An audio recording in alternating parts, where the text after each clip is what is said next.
with the minister to see how his game is going out there. And that's an unusually, I doesn't normally miss those in terms of that putt. So we're going to have a word with the minister in just a moment. And teams just tidying up. Tedson Weatherall, one of Antigua and Barbuda's good golfers. And he is representing the Canadian team and playing for Canada at the moment. Settles over his putt.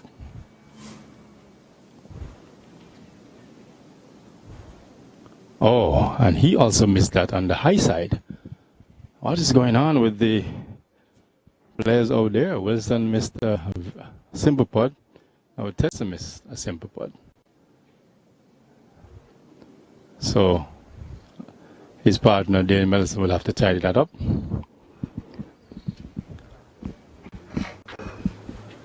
And this is what we call a tap-in. Never in doubt. Even I could have made that putt. So, Mr. Minister, we can have a quick word with you. Find exactly what's happening. Yeah, I know, because this stuff that they did the other day, it was still wet. Playing with Wilson. One remembers that the minister played the ceremonial tee shot to launch the tournament. His actual shot was even a better shot than the one before, but we've gone past that. Mr. Minister, now you have completed, 9 holes? How are things going with your team, first of all, and the experience all in all? Oh, no. First of all, our team is doing quite well. We're leading all the way.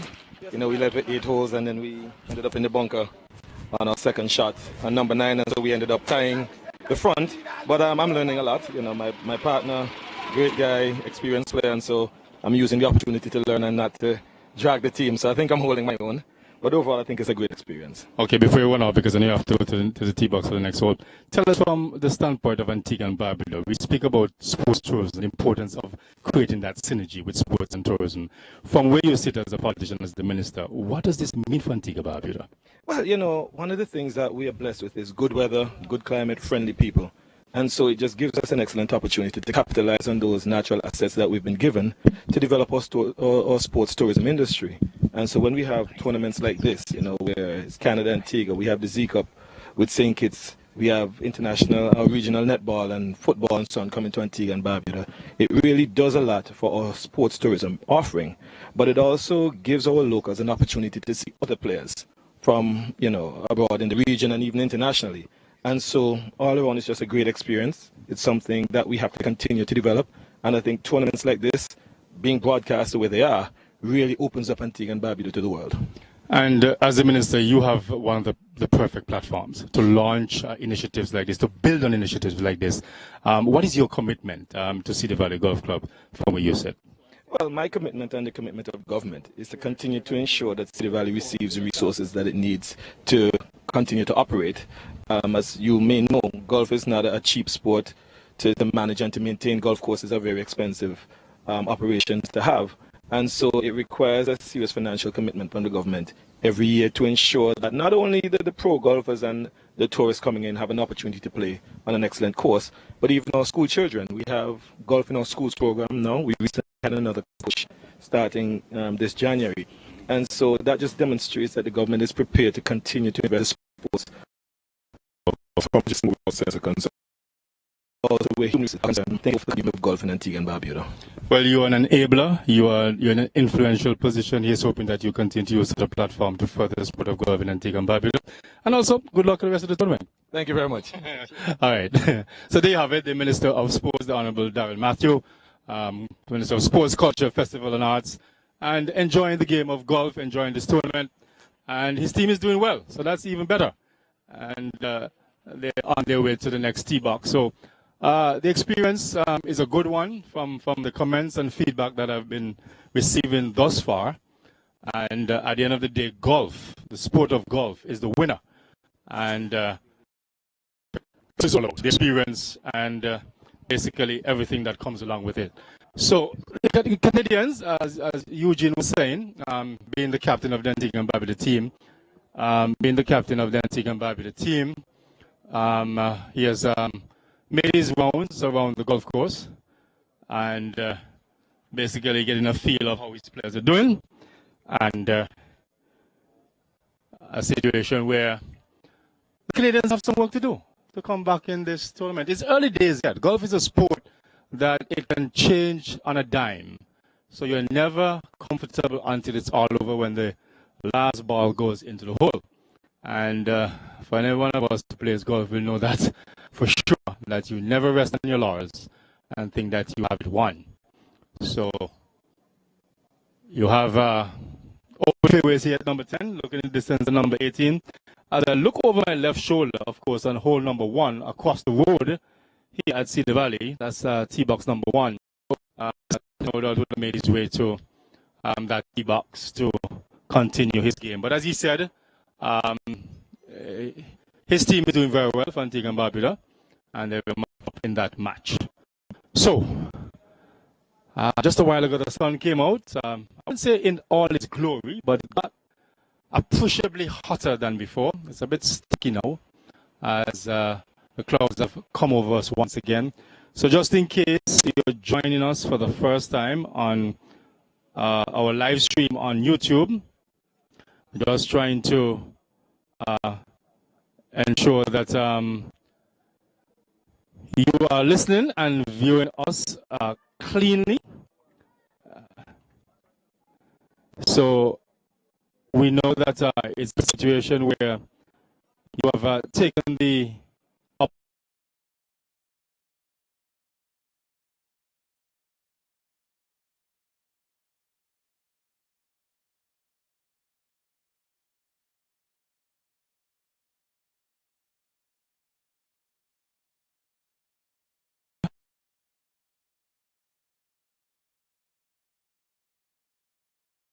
take the opportunity to have a chat with some of our golfers, stakeholders involved in this initiative.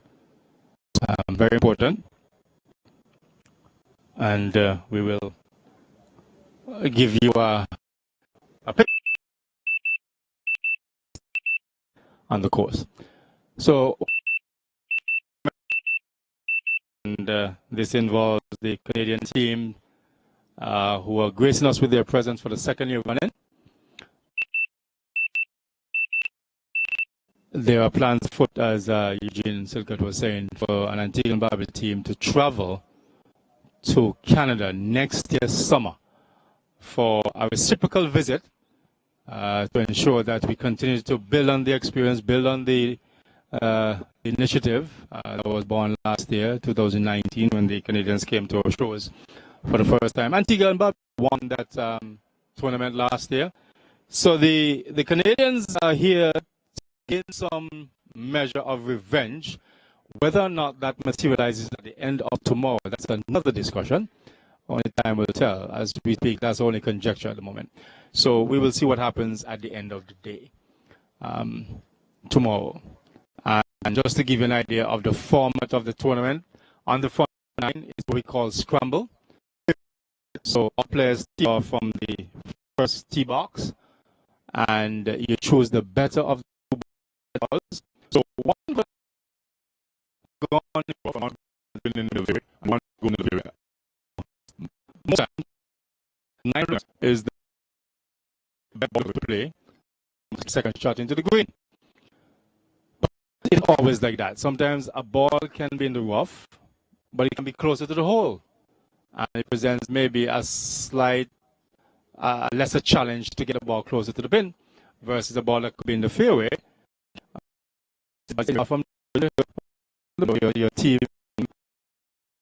and choose whichever one you think is better, some better ball to play to try and get the ball close to the hole to make what we call a birdie.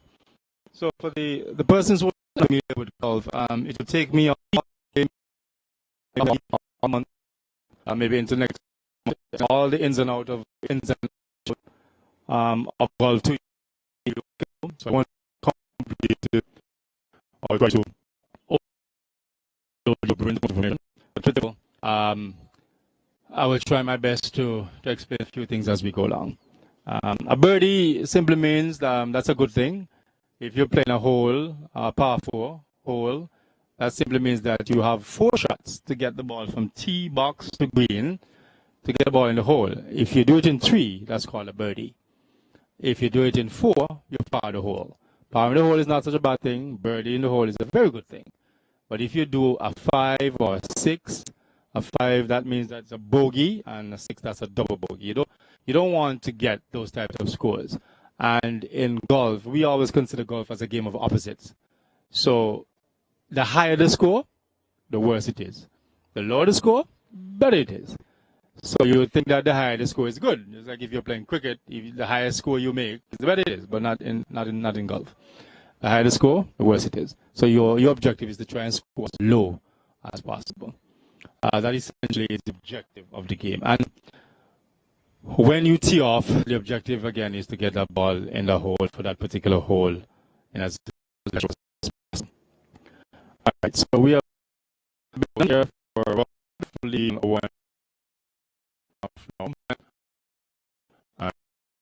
And the 18, and we started with what we call a shotgun start, which means that at any given hole, there were teams teeing off simultaneously. With a shotgun start, you will most likely finish in a shorter space of time than if you were to tee off. Each team were to tee off from number 1, give them opportunity to tee off number 2, and then the next team goes off, and so on and so forth. That will take longer. All right, so sun has disappeared a little bit again. Almost game with us here today. Now back to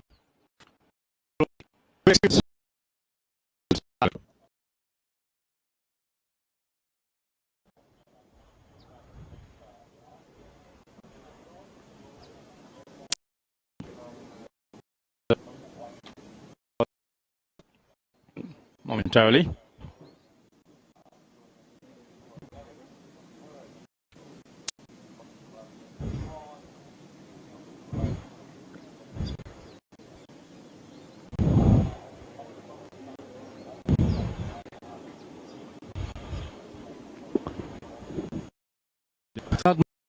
Not speak.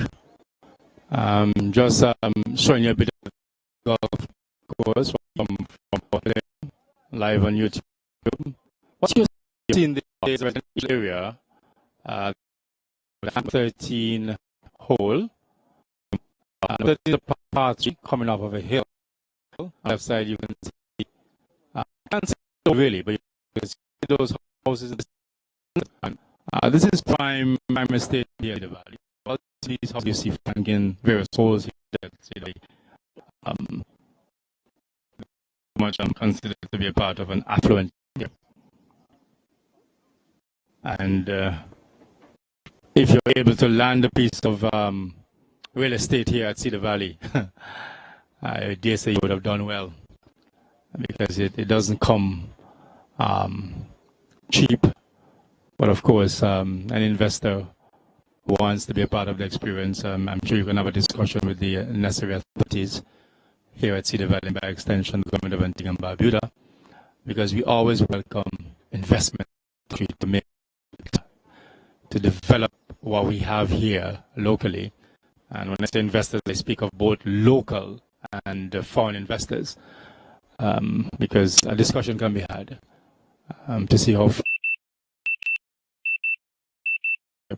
to develop Cedar Valley Golf Course.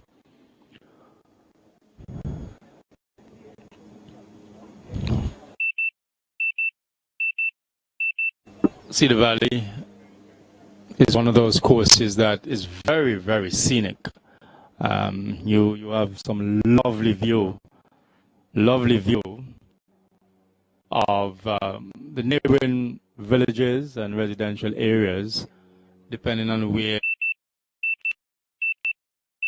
you're very familiar with this course. On hole number 13, you can see a major part of hole number 6. And on hole number 16 equally, which is a par 5, you can see quite a bit of the island as well on the northwestern side. And from where we sit right now, you can see a bit of the southeastern side of the island. And it's a course that is very well laid out. It's a challenging course. They were out of bounds on quite a few of the holes. Hazard is trouble. So you have to ensure that you do your best to keep the ball in play at all times. So just looking in the distance now, I see the teams are teeing off on number 18. So they'll be our vantage point.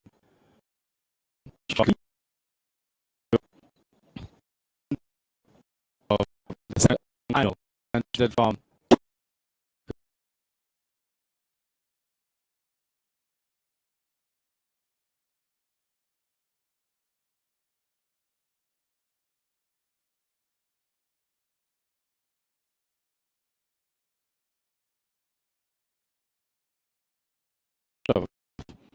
So as we speak now, I can see David Kinnell representing the Antigua team. He's in the middle of the fairway.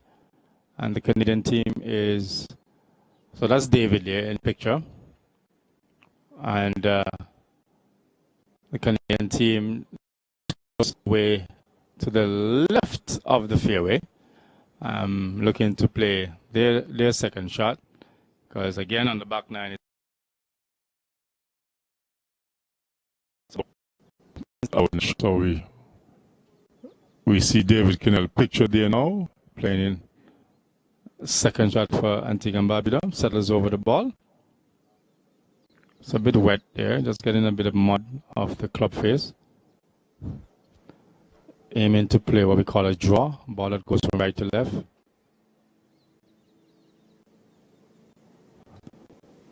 Well, that's for a right-hander, but for a left-hander it's the opposite. So that shot is coming in. Not so bad, didn't really hit the green, but not so bad at the end of the day.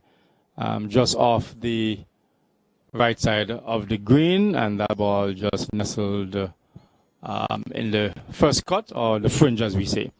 So not a bad place to play from. You could even putt the ball from there, or as we say, just a chip and a putt. But easier said than done. If golfers played in your head all the time, we all have perfect scores. But that's not the situation at all. You have to play a game on the course. So we're watching the Canadian team now, looking to play their second shot.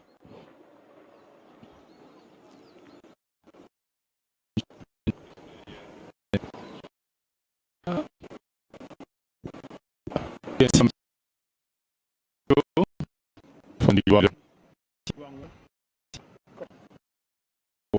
Okay, take out that.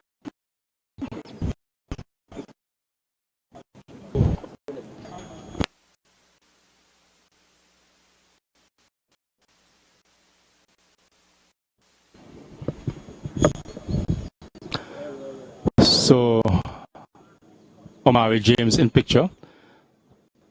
One of Antigua's best golfer, if not the best. One of my favorite golfers.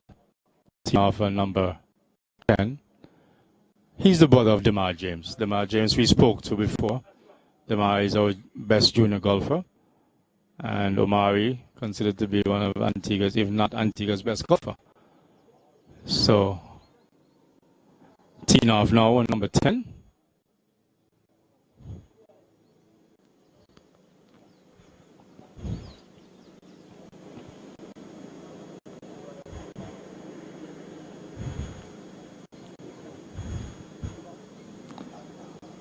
One of the things that is very important in golf, you have to be extremely quiet or speak very softly when somebody's teeing off.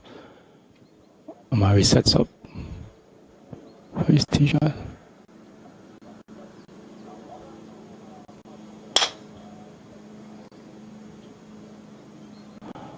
That's a little bit to the right, maybe in the tree line. Leaking a little bit, as we say.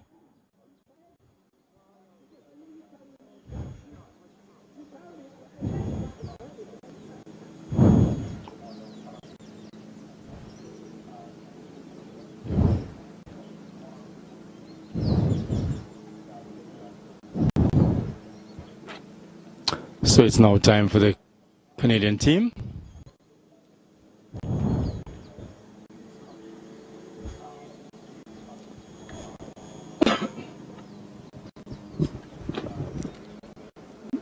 So there's a team on the greens, number 18.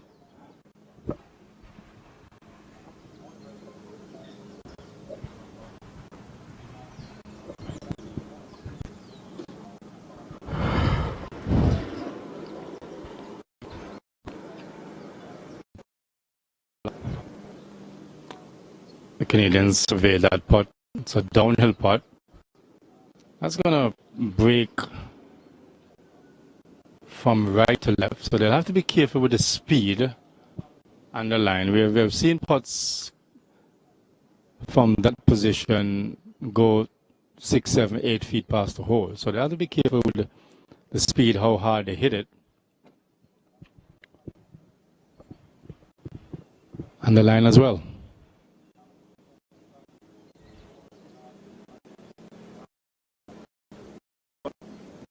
Not a bad putt at all, just leaking a little bit of right. Good speed though. Just offline, but good speed. That should be an easy tap in for his partner, Curtis. Is that Akeem?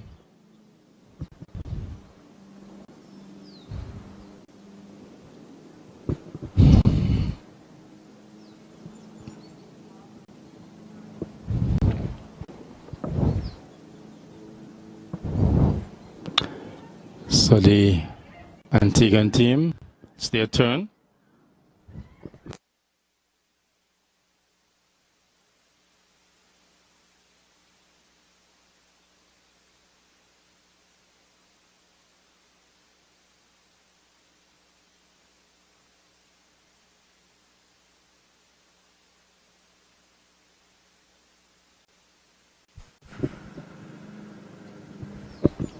Oh, Kinnell just missing that on the left side. Hitting the balls straight to the break, actually. It was an uphill putt, perhaps just a little bit inside left, but struck it too hard, so it went right to the break. But Mike Pickett now just tidying up and tapping that one in.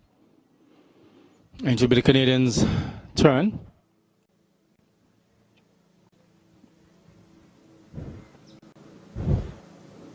Okay. Easy tap in.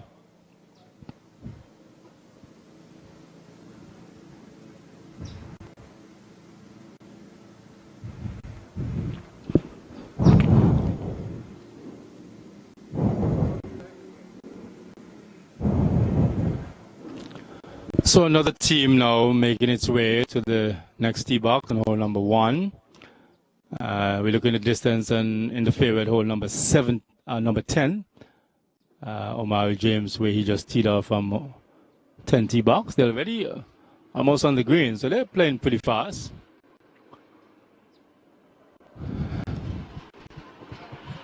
As we speak, the sun again trying to make a peak, a sneak peek, as we would say, through the clouds. A bit of overcast conditions. So we've been having some cloud cover, and there are times that has given way to the sun. So they're playing a cat and mouse game with us. Sometimes we have the sun, sometimes we have the cloud cover. But what we have for sure, not just sometimes, is a fantastic atmosphere here at Cedar Golf Club. So we're proud to be a part of this experience, to bring you live coverage of the second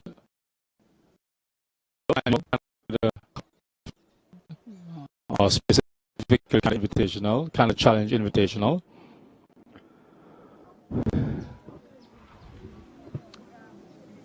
The Canadians will be looking for some revenge after losing last year in the first tournament.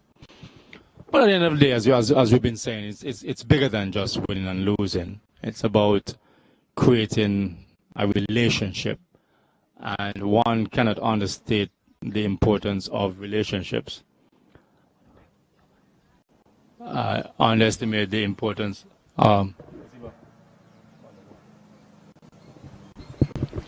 Underestimate the importance of how important it is to create that relationship. You build relationships for life, and you know who is next. lives? How do they are they enablers, auditors? And from where we sit, we want to create a positive energy, a positive vibe as it relates to developing the sport of golf in Antigua and Barbuda. That's what it's all about. And we are proud to be part of that experience. So as we speak, a nice, refreshing, cool breeze is just making its way across our position here. We are perched high on what's normally the tee box for number 10. But let's have a quick chat with another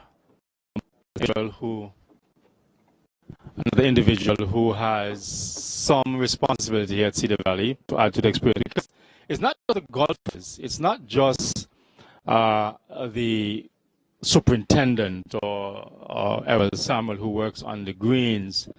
There are many moving pieces, moving components of what's required here to make someone's experience a memorable one. And we're now in the high season of the tourist season, where all the ships are docked at our piers, at the Nevis Street Pier, the Heritage Key Pier, Deepwater Harbor. Ever so often you look down in that direction, you see 3, 4, 5 boats in harbor, and that means good. That is a good thing for Antigua and Barbuda, bringing many tourists to our shores. And I know that many of them will come off the boat and come to Cedar Valley to play golf during the day when they dock at our shores. So I have a gentleman to my left who offers a particular service as part of the experience. And I was speaking to Mr. Warner earlier, the owner of the restaurant here at Cedar Valley. But Newman, you have a role to play as well as far as the restaurant is concerned. So tell us who you are and what exactly do you do here at Cedar Valley? My name is Anderson Winter. Everyone call me Newman. I'm part with my cousin Joseph Kohler Warner. We're part owners in the restaurant here at Cedar Valley. We just took it over in July. So what my role is to try to bring a new idea and a menu to Cedar Valley where even though it's a golf course, what I want to do is still provide quality food, tasty food, healthy food for the golfers. Myself, I play golf too. I play 7 days a week. I'm getting better at the game now I'm here. But otherwise, I think it's 7 days a week, Newman? Yes. You play 7 days a week? 7 days a week. Yes. My goodness, I wish I could play even twice a week. But with managing the restaurant, you say you're with your cousin, Mr. Warner, co-owner of the restaurant. But where do you get time to play golf 7 days a week? Well, being a part of the management. Well, I have a manager that we bring on board now, so that take a lot of load off of me. So I can go back and get into the game I love. I can play. I used to play soccer a lot, but now you get certain age, you got to find something that you love and a passion for to keep you going. So I play 7 days a week and keep myself active. What's your handicap, Newman? Well, my handicap now is 12. So you're coming down. I'm coming down fast. I know the handicap coming on next week. Yes. New set of handicaps, yes. And I know I might look forward to being maybe 11 or 10, but that means my game is getting better. So what is your objective? You want to be a single handicapper? When you get to single handicap, what does that mean, right? Yeah, I know. You're competing with the big boys. I know that. I'm ready for that. I travel a couple of months with Antigua team to Anguilla and St. Kitts. Yes. So, we have a lot of good golfers and the junior golfers. I'm very impressed with the young kids that are developing in the game now, the ladies and the young guys. We have a fantastic junior program here. Every Saturday morning, you see the kids out on the range being taught the game. And it's a game that you have to inculcate the right habits, the right techniques to the game, because if you develop bad habits, you know what's going to happen. Those will be carried with you and taken with you throughout the game of golf. So we want to ensure that we put the right pieces in place, the right children in place, and most importantly, the right coaches in place to ensure that at the end of the day, they develop their craft and they learn the game the right way. Yes, and if you're looking forward that, getting these kids off the street too, get them off the social media, get them into sports, get them active, and there's a lot of scholarship for the youth in golf, and I really praise Marl and and other guys that are, getting these kids up to speed, so, next couple of years, we should see the Valley should be looking pretty good. I was speaking to Dima, arguably our best junior golfer, and has been so for a while. And 15 years old now. I saw Dima when he was a toddler, when he was 3-4 years old. Saw Dima swing a golf club. His father, Vincent James Bobby, said to us, he has a son that he believes is going to be better than Omari. So I asked Bobby, I said, Bobby, you crazy? He said, yes, Dave, I have a child, a son, who I believe will end up be better than Omari. So I said, let me see who this young boy is that you're talking about. The young man came to the golf course, swung a club, and I said, wow. That reminded me, Newman, of years ago when Tiger Woods appeared on a popular talk show. As a 4-year-old, swung a club, hit a ball, and as he said after that, hit a world, right? So the point I'm making here is that from that very tender age, you have to grab a hold of them. And Demar has grown and developed so much. And what I love about Demar is that he's trying to find that balance with academics and the game of golf, because you have to find that balance. Because him now, soon from now, he'll finish from secondary school. He's looking to further his education at university level. And most important, we're looking for scholarships, not just for Demar, but for the other youngsters coming through the program, because you have to ensure that you place them in a position to get better, and perhaps to be one of Antigua's, if not the first Antigua and Barbuda, first professional golfer. Stephen Ames from Trinidad and Tobago, now a Canadian citizen, was here just recently. And Stephen Ames, it doesn't matter where you come from. He's from Trinidad and Tobago, but he was looked upon, even though a Canadian citizen, as a Trinidad and Tobagoan. So he was looked at as somebody who came from Trinidad and Tobago, not a Canadian playing golf for Canada. Right. So the point I'm making is that we have the talent in the Caribbean, and we have to just develop it and basically ensure that we put them in the best position to do well. And Dima, once all you need, Newman, is for the right person to spot him. Exactly. Right person to spot him, right person to give him an opportunity, give him a scholarship.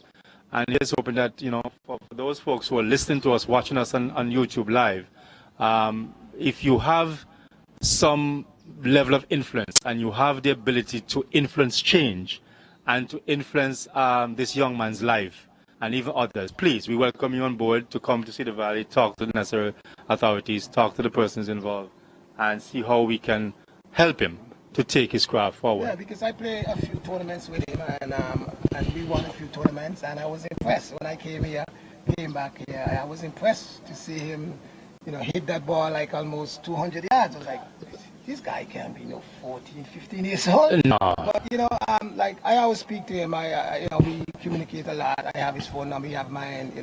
Sometimes when he's struggling with the game, I tell him, hey, just take it easy. You got to understand, he's still 14. You have a long way to go. So struggles sometimes when you're in the bad, like when he's playing, not playing that good. I know some other guys like to, hey, get a name. But I was like, hey, these are part of the game. You got to learn to challenge you. When you see you're not playing that good, you got to find a way to dig yourself up to that. And, I always talk to him about his education. I say, listen, the next year or two, you could be overseas with a scholarship. But the academic part is a very important part in your Critical. So I always explain to these kids, you might have talent, but talent doesn't take you all the way you want in the world. And sometimes you can, injury pop up and you can't pick off the more. You have the education to fall back and to make a living and take care of your family. So I think he's in the right hand. And, we have a lot of very intelligent people around who can always keep him on the right path. So I think he should be okay. Yeah, and you segued nicely into what I was going to say in terms of, I was going to use a basketball analogy. I mean, the young man who plays for the New Orleans Pelicans, Zion Williamson, a prodigy of basketball, fine talent, fine specimen, freak of nature in terms of his stature. But all it takes is one Achilles tear, right? One Achilles tear, and that's it. Now, speaking of that, he made his debut Wednesday night, first game of the season, but he was touted to come to the Pelicans and make an immediate impact.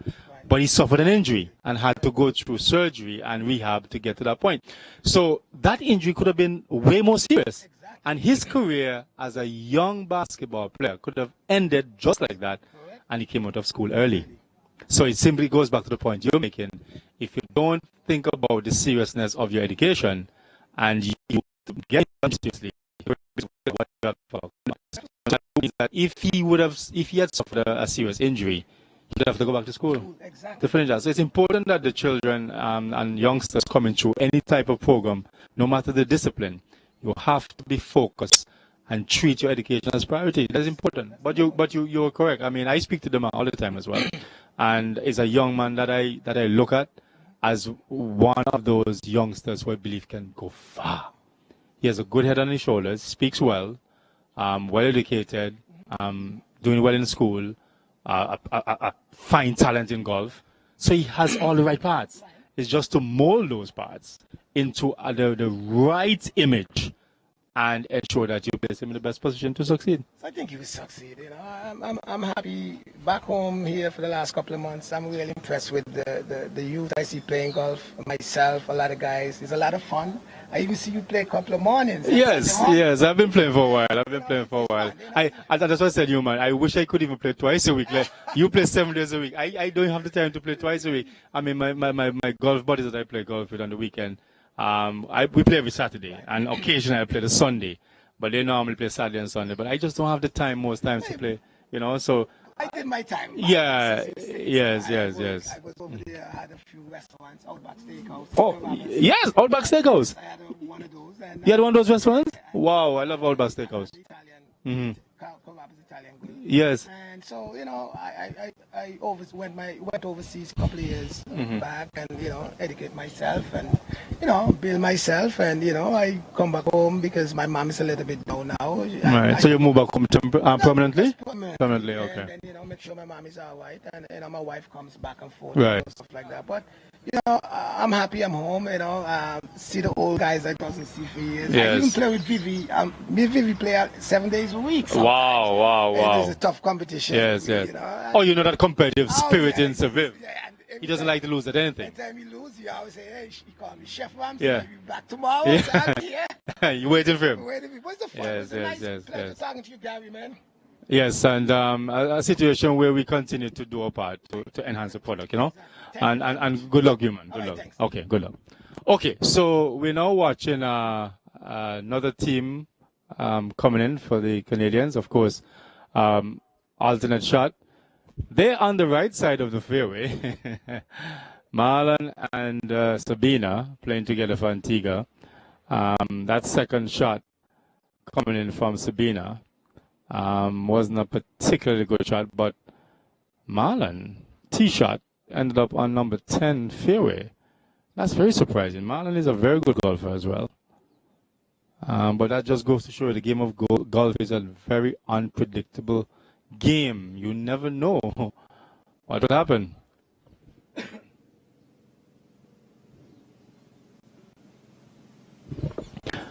So there you have Marlon in the picture, just trying to take a drop to play third shot, and the objective here, no doubt, will be trying to get this ball close to the hole.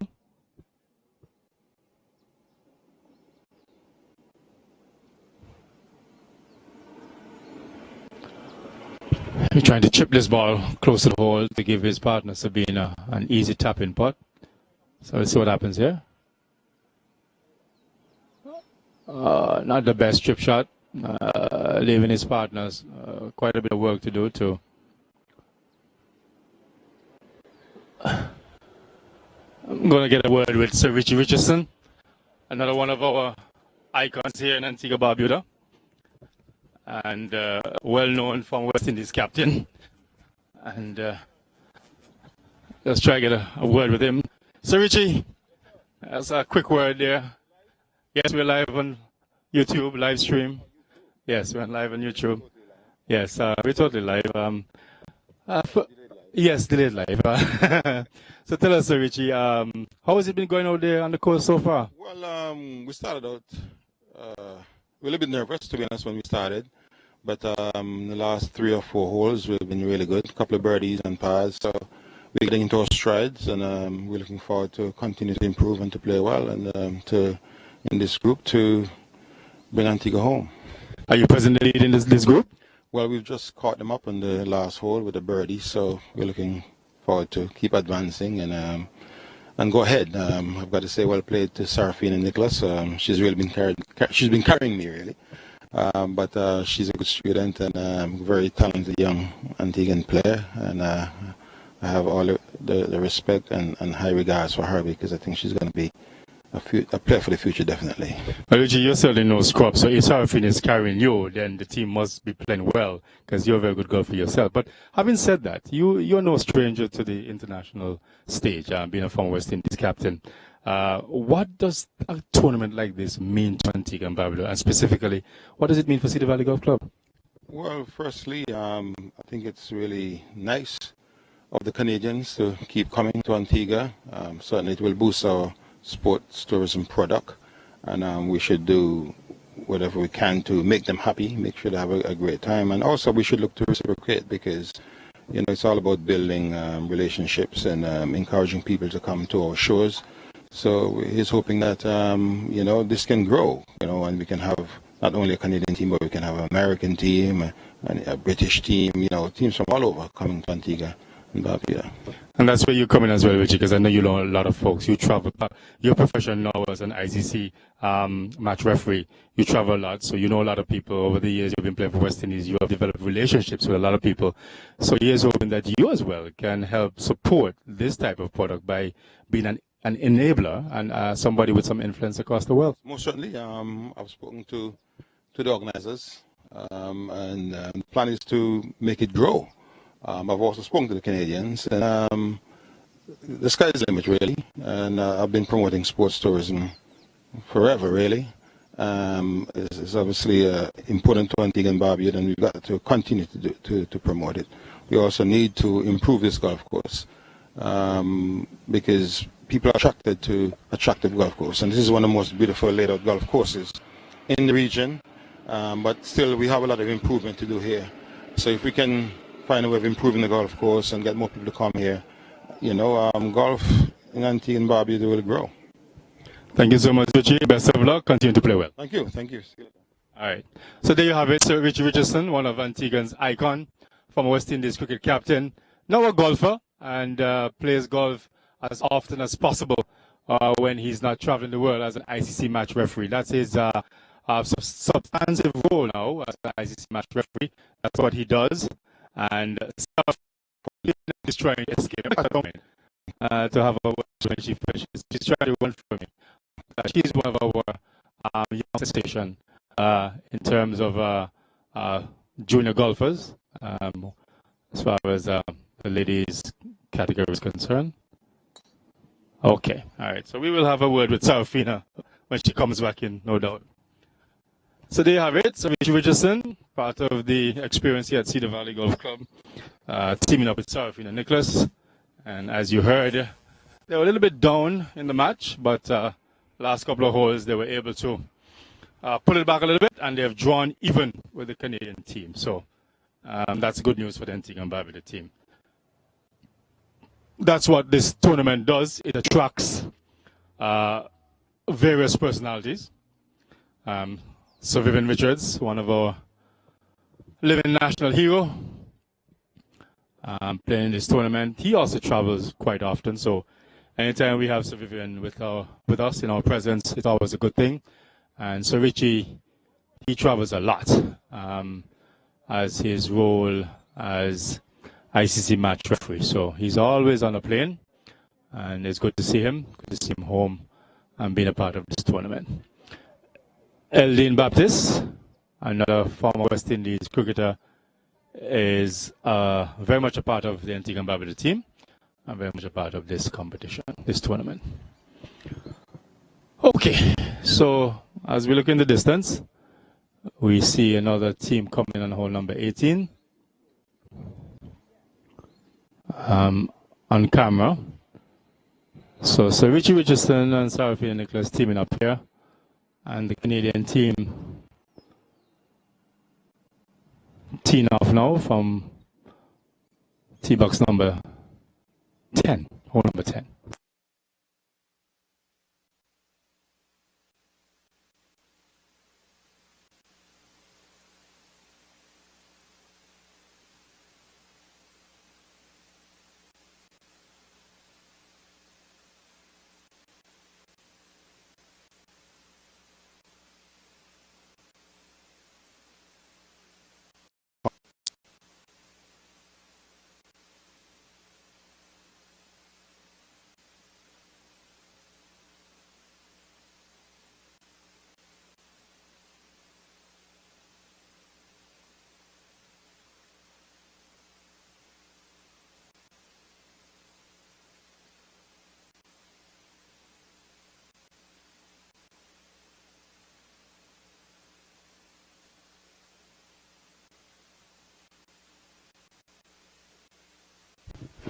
It's Sarafina's turn, and the ladies tee off from the red tees. And that's how it is in the game of golf. Ladies always tee off from a different position than the men. That's Sarafina in picture.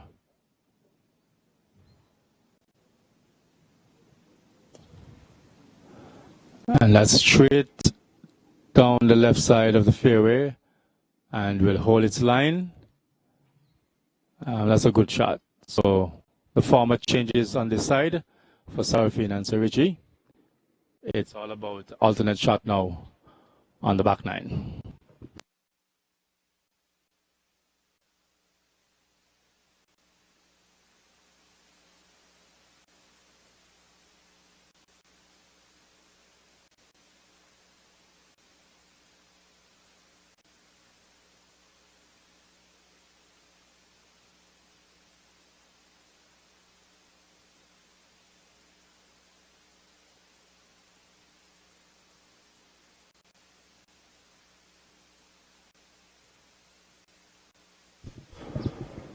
So another team coming into green number 18, and on picture is young Miss Singh playing for the Canada team.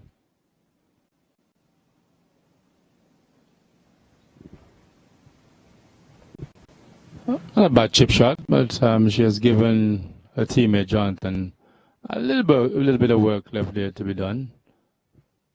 Well, more than a little bit. That's like a 15, 16 foot putt. Patrick Ryan trying to chip this one close.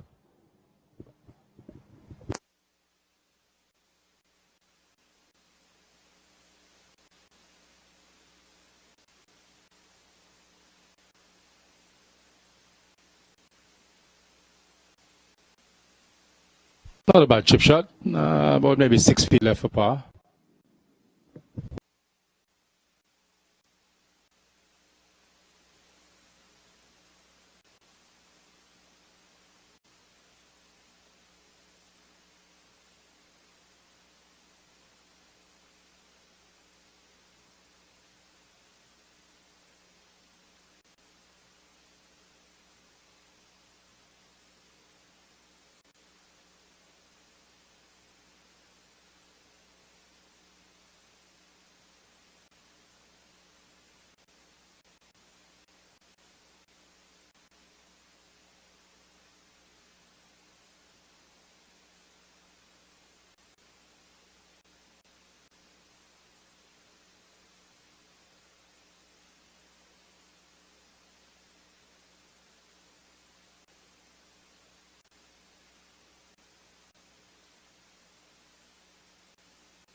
So, it's Singh. Makes the putt. Well done. Right in the heart. Poured it right in the heart. So, decent chip shot by his teammate Patrick Ryan and cleaned up by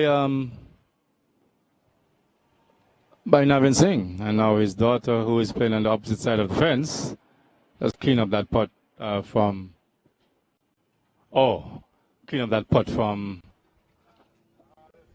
Jonathan. Now the great man himself has just made his way to number 10. And so we're going to have a quick word with him. Sir Vivian Richards, of course. Patrick Ryan, how are you, sir? Sir Vivian Richards, man, just coming through number 10 here. Let's have a quick word with you.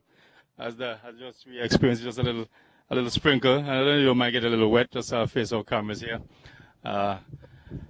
So Viv, you're no stranger to the international stage. You're no stranger to golf. You've been playing this game for a very long time. Just tell us what a competition, a tournament like this, the kind of Challenge Cup, means for Antigua and Barbuda, means for Cedar Valley Golf Club, in terms of the potential of it and your experience and your involvement in it being a player. What does it mean? Well, to be fair, Dave, it is all about what we can generate for the club in itself, Cedar Valley. It's a club that I think over the years have struggled for finances and all that stuff. And what I think the organizing committee, in terms of the organization and the things they would have arranged, like this particular cup today. We've had other tournaments before. It has generated some interest in terms of locally as well. That I think is pretty vital. And when you have local individuals like myself and all the other folks, because we all associate golf with sometimes being elitist, and to have locals being involved in a very big way, that to me is a passion. And with matches like this, tournaments like this, I believe in the future we certainly can generate much more interest from locals. So it is in good spirit and in its good health, in my opinion, that we continue to look forward, and hopefully the improvement locally and local folks involved and companies and all that sort of stuff can play a much big part.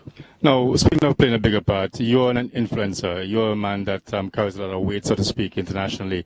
No, that goes without saying.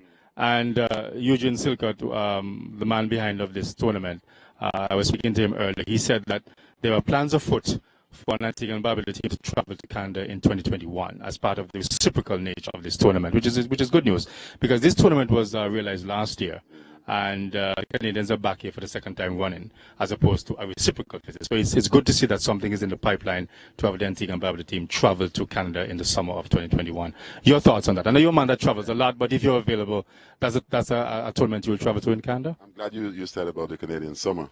That I think would certainly be inviting.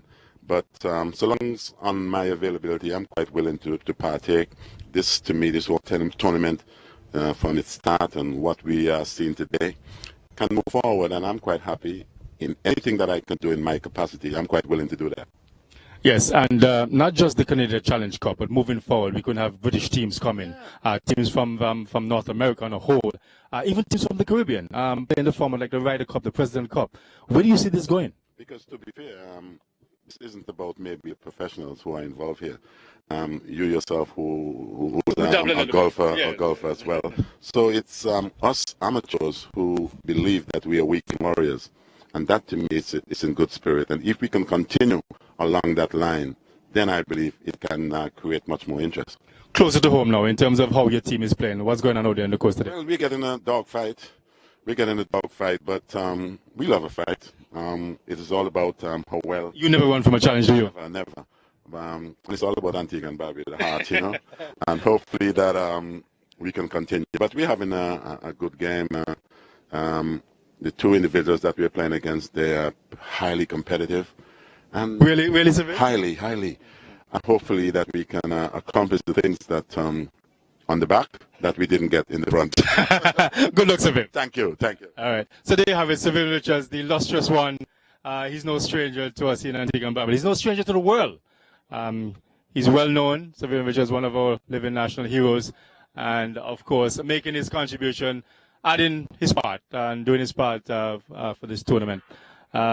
He said that the match has been quite competitive. I don't know why, because the next person that's on the tee box, well, the least said, the better it is, really. Yeah.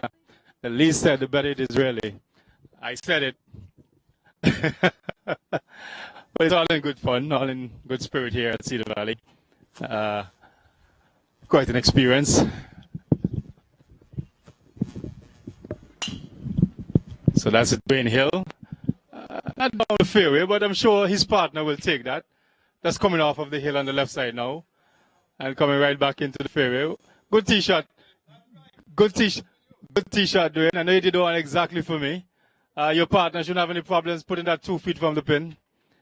Well, we'll see what happens. Tell me about the story when you come back in. So Selwyn, affectionately known as Captain. Yeah, I know. So we've teaming up with Captain. He's affectionately known here at Cedar Valley, Selwyn. Says that the team of Chris Kamajian and Dwayne Hill giving him a dog fight. And we'll see what happens at the end of the match and see who gains the point or if the match is halved. But Sir Vivian Richards, we cannot say enough about how Sir Vivian Richards, the contribution he has made to this country of Antigua and Barbuda, has put us on the map internationally. Former West Indies cricket captain, only captain for the West Indies cricket team never to have lost a test series, and averaged over 15 test cricket 8,500 plus runs, if my memory serves me correctly, in Test cricket. How was the competitor? So we've now on the tee box.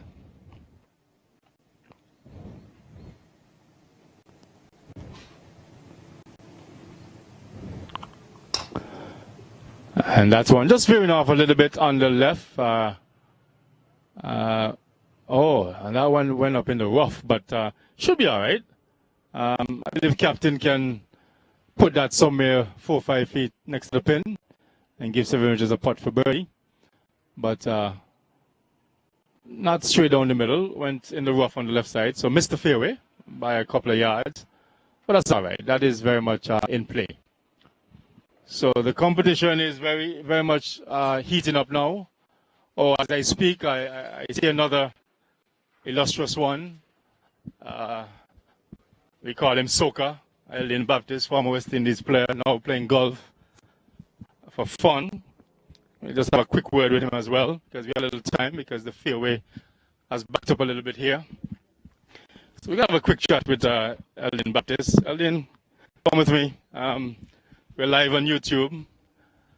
And just to have a quick chat with you, let us know what is happening, how the team is doing, what the experience has been like. I know you're an avid golfer, you love the game, you have a passion for it, just like when you played for West Indies, just like when you were coaching in South Africa. I know you bring a certain level of professionalism to the game. How's it been going out there, Eldin? It's not going too badly so far, give thanks. You know, me and Mr. Rodney holding things at the moment. Yeah, and then, well, as Tunka and his partner is playing pretty well. So it's a tight game so far, but on the side of the back nine is where we'll count, because it's alternate shot.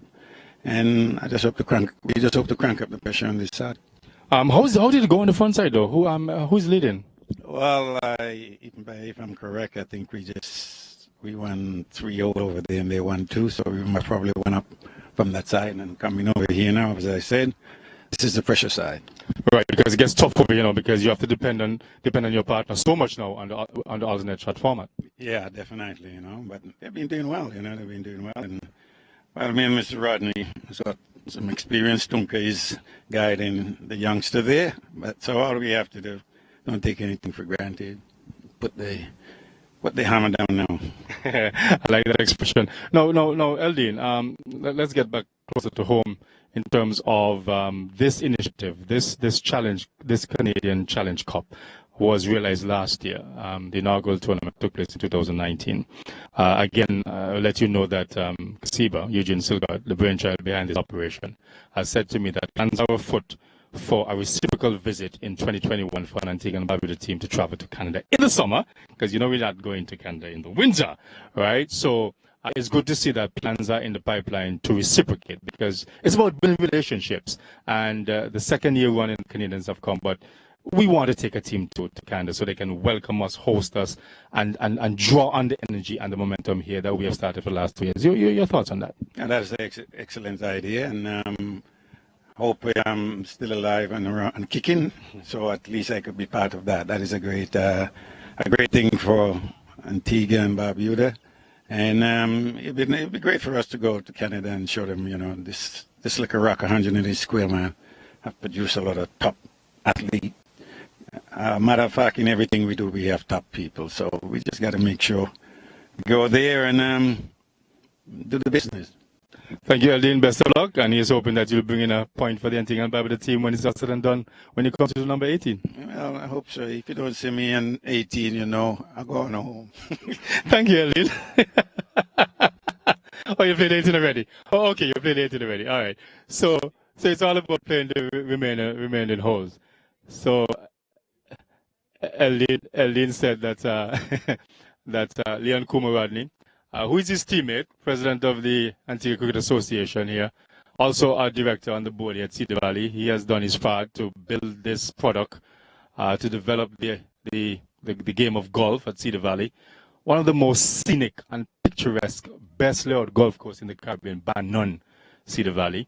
I've been getting quite a bit of showers in recent time, which has helped the golf course to be in impeccable shape. The fairways are a lush green, like the top of a billiard table.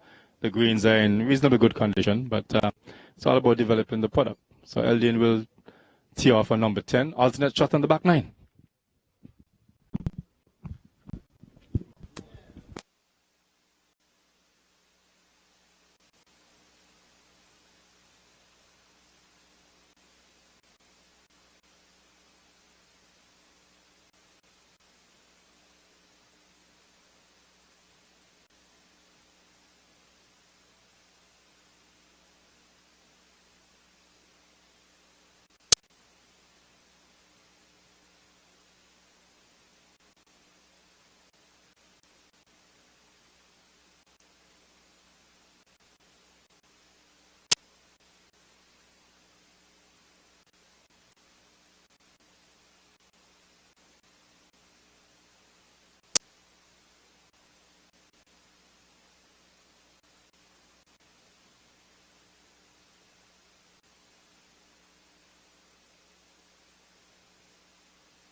So, once again, if you're just joining us for the first time today, we're live from Cedar Valley Golf Club. We're going to speak to the general manager of Cedar Valley Golf Club in just a moment, just to get his insight, his feedback in terms of what this tournament means for Cedar Valley. Sports tourism is such a key component of developing your product, creating that close synergy between sports and tourism. Cannot re-emphasize the importance of that enough in terms of what it means for the country of Antigua and Barbuda. And all of us have a role to play. All of us. Doesn't matter what capacity you operate in, all of us have a role to play. And it's such a wonderful thing that we have been blessed with some showers in recent times over the last few weeks. And it has created an environment for us to play golf here at Cedar Valley in better conditions than we normally do during this time of the year when it's hot and dry. So it's good to see that we have these types of conditions to play in as we continue to do our best to speak to the players as they come through, to give you an experience of what they're all about, what it means to them, what does this tournament mean to them, and all in all, how much fun they're having. At the end of the day, it's not about who wins or loses, but I would say that the game of golf is the one that wins, no matter what the final outcome is come tomorrow. I have to give Eugene Silcott and Vangeline Camacho a lot of credit. Angeline. I keep getting his name wrong. Yeah, he's going to have my head for that, for real. I didn't christen him, so leave me alone. But Angeline Camacho is his name, and he's the captain of the Canadian team. Eugene Silcott is the captain of the Antigua and Barbuda team. Who is not playing? Non-playing.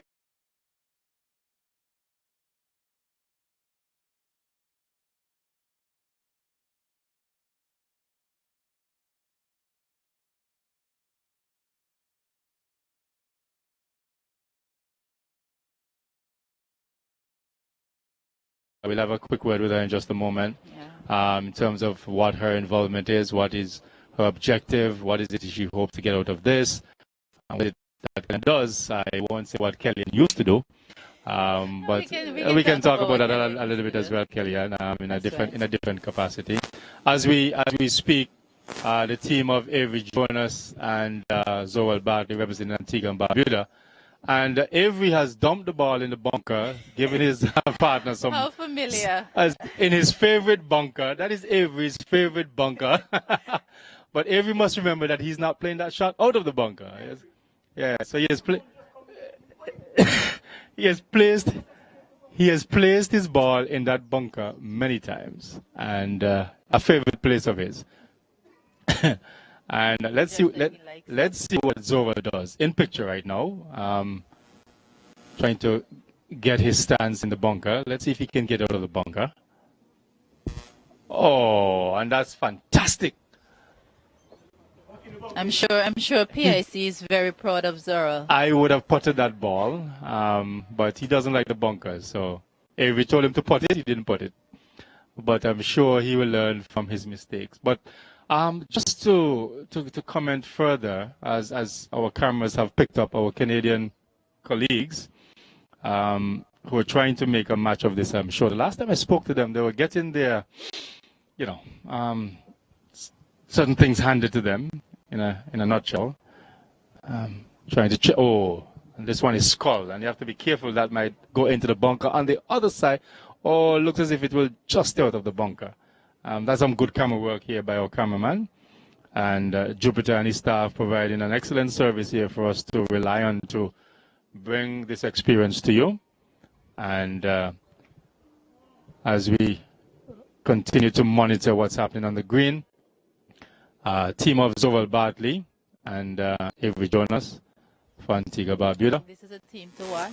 Team to watch for Antigua and Barbuda. Last time I spoke to them, they were doing well. Don't know what has happened the last few hours because Kellyan, golf is a game that changes on the fly, and anything is possible. You have to play each shot, concentrate, total focus, total commitment to each shot. Otherwise, you could be in trouble. Don't take anything for granted in this game. But Kellyanne, from where you sit, what is your involvement? What are you doing as far as the Canada Challenge Invitational is concerned? What is the role that you're playing? Okay, so I am here representing my company, Yes Management Services. Pretty much we provide PR services to different clients, executive clients that require that level of service. I'm not too familiar with golf, but as the day goes along, I'm learning more and more. Last night, I actually, at the opening ceremony, I learned about handicaps and what it means.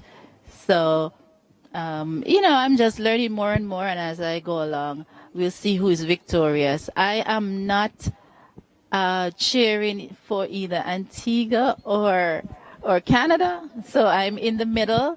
I have some favorites on the Antigua team, and then I have some favorites on the Canada team. So at least you're balanced. Yes, sir. And I like the fact that you made that disclaimer that you're not too familiar with the game of golf, but you asked me last night a very, very, very, very, very relevant question. What's my handicap? So the minute you have to start there. Yes. When you hear about handicaps, I have this joke. I spoke to a friend of mine years ago, and we were trying to get his handicap. So I asked him, what's your handicap? He said, my handicap is my brains. So it took me a couple of seconds, to understand what he was talking about. He said, my handicap is my brains. When my brains get in the way, that creates problems for me, and I don't play well. Okay, so that's his handicap, right? But the word handicap that comes to mind whenever we speak of it, if you're a non-golfer and you're a non-follower of the game of golf, it takes a couple of seconds for you to digest what exactly the handicap means. So what it is essentially, it's a measure by your skill set. If you're a strong golfer, you have a low handicap. If you're an average golfer, you have a mid-range handicap. And if you're a mediocre golfer, you have a high handicap. Essentially, that's what it is. And the objective is to bring your handicap as low as possible. That will determine how well you progress in the game. And for this particular pair, Zoral and Avery, I think they have separately handicaps in single digits. Yes. So I presume that's a strong team. It's a strong team. Yeah, that's a strong team. So what's your handicap? Mine is in mid-range. Mine is 15. It could be better. Sometimes I play like a 24. Sometimes I play like a 10. Sometimes I play like 11. Yeah, so it's a bit. I think every signal in 11. That's your handicap, Avery? No, that's not Avery. That's Avery's trying to fool you. That's not his handicap. That's not his. Every handicap the last time I checked is 7. Okay. So it's pretty good.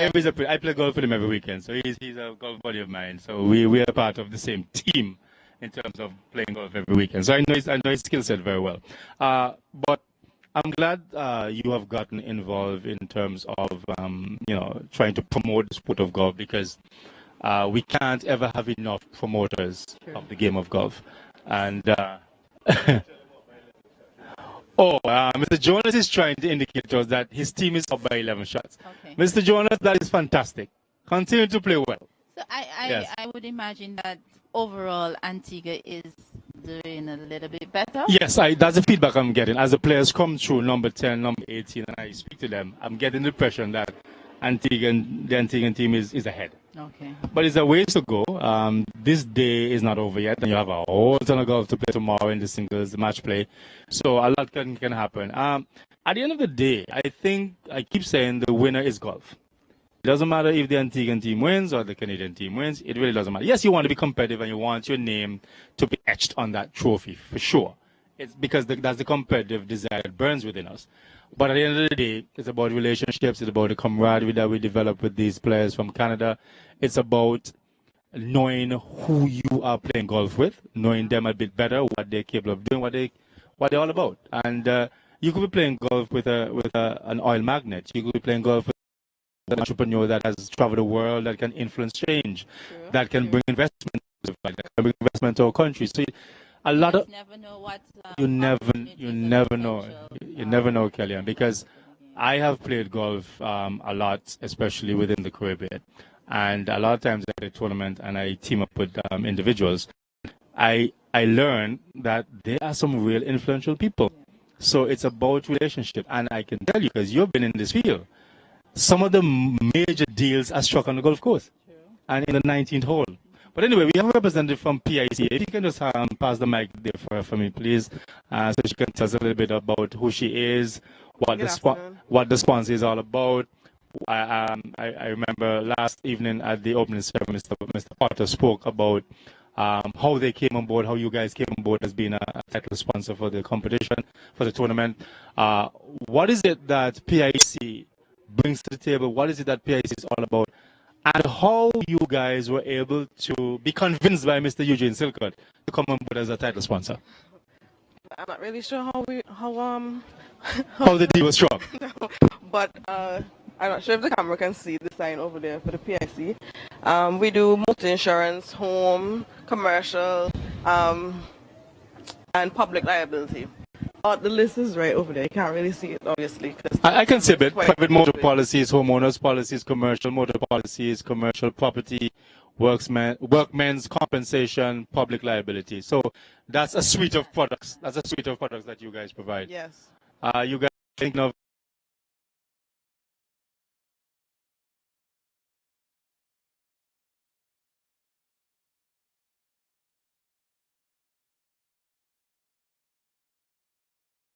a few more Canadians who are coming here for the first time. Yeah. So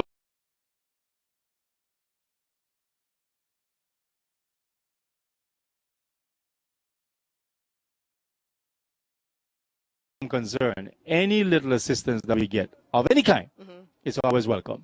It's always welcome. And as Kellyanne was saying, the promotional aspect of it is important because I'm trying my best to introduce novices, newcomers to the game via our YouTube live streaming. We are taking this game and this tournament in the confines and the comfort of persons' bedrooms and living rooms. So you don't have to come over here or come to Cedar Valley to experience this. So I'm hoping that at the end of the day, I would have reached 1-2 persons to come and play. To come and play. Yes. And that is what it's all about. If you have reached one person to pique their curiosity, to ask another question as to what is golf about. From what Mr. George is saying on the air there, it sounds like it's an interesting game. Let me come and try my hand at it. And the thing about golf, you're never too old to play this game. Indeed. Unlike other disciplines where you're considered to be old at 35, where you're considered to be a masters at 35, other disciplines are of that nature. But with golf, you can play, if you're healthy and strong, you can play golf until you're 80, 90. Exactly. We have a gentleman here at Cedar Valley, I think he's in his late 80s or early 90s, who still walks the course. And on the back nine, I see him all the time. I don't think he walks the entire course. But anybody who is in the late 80s, early 90s, and pushing a golf cart with a bag on it and play golf, whether it's 3, 4, 5, 6, 9 holes, you can see where I'm heading with that. That is remarkable. So it's a game that you can play in your twilight years.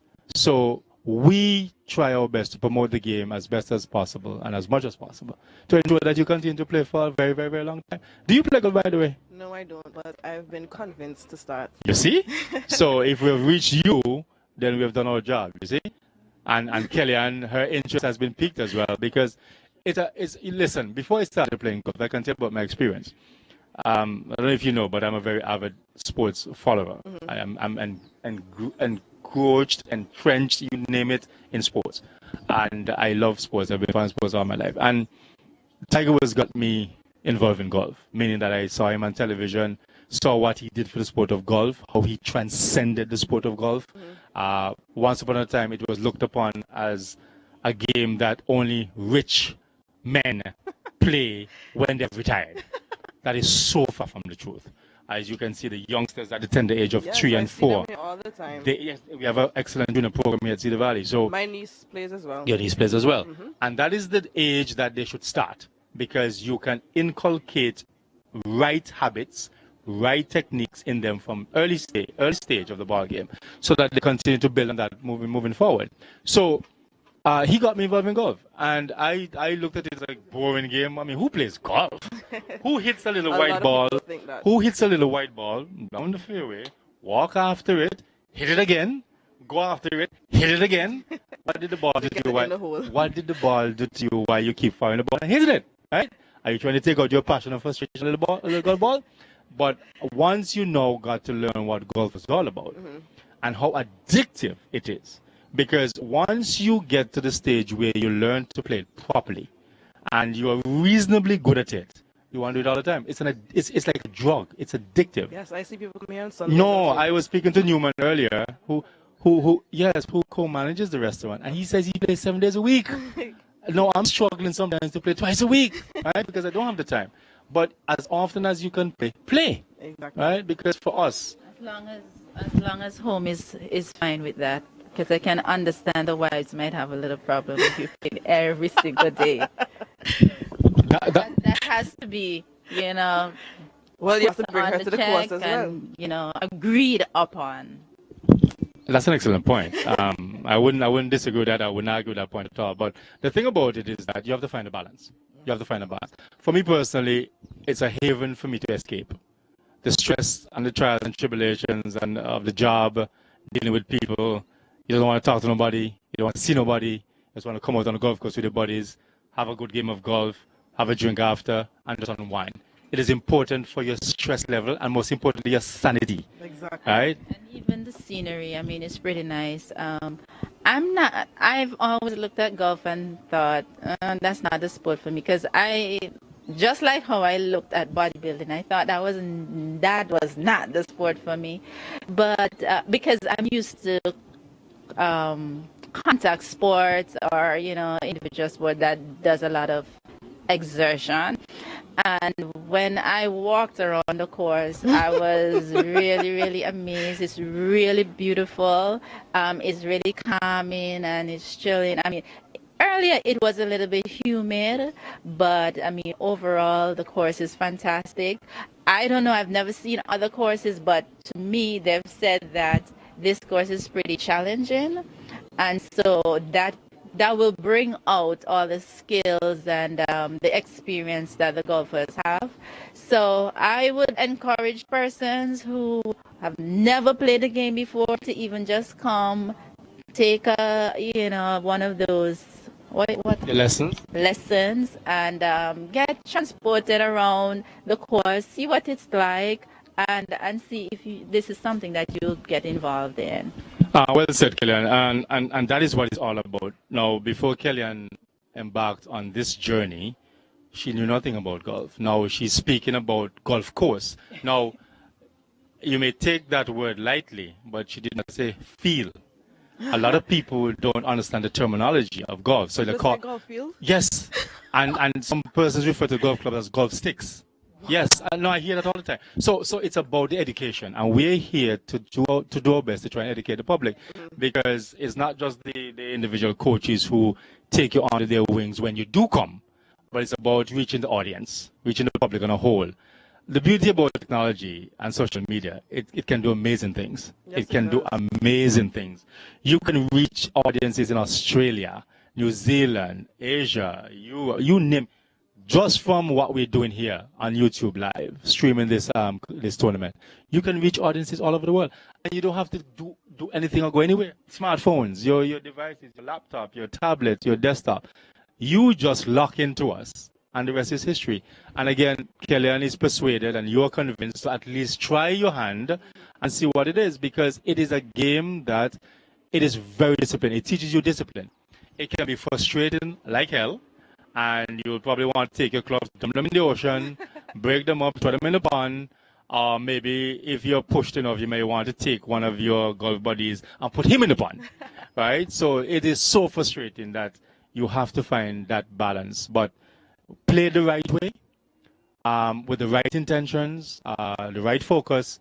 It's a game that creates that level of discipline inside of you, and commitment and dedication. And that can transcend itself into your life on a whole, your job, your family, what you do. Because when you're out here, you are fighting not only the golf course, but you're fighting the conditions. And when people start to talk about trajectory of golf ball and you hear things like fade and draw, you'll be like, what they're talking about, right? So golf is a game that you don't want to confuse an individual too quickly. You want them to learn little pieces, bits and pieces as you go along. Because it becomes overloaded on your brain, and you start to think all kind of things, and you're like, okay, I don't really want to play. I don't want to play the game. All right, he's making it sound so difficult. I don't want to play the game. But at the end of the day, it's about coming and trying your hand at it. And as you said, you see the children. You have a family friend.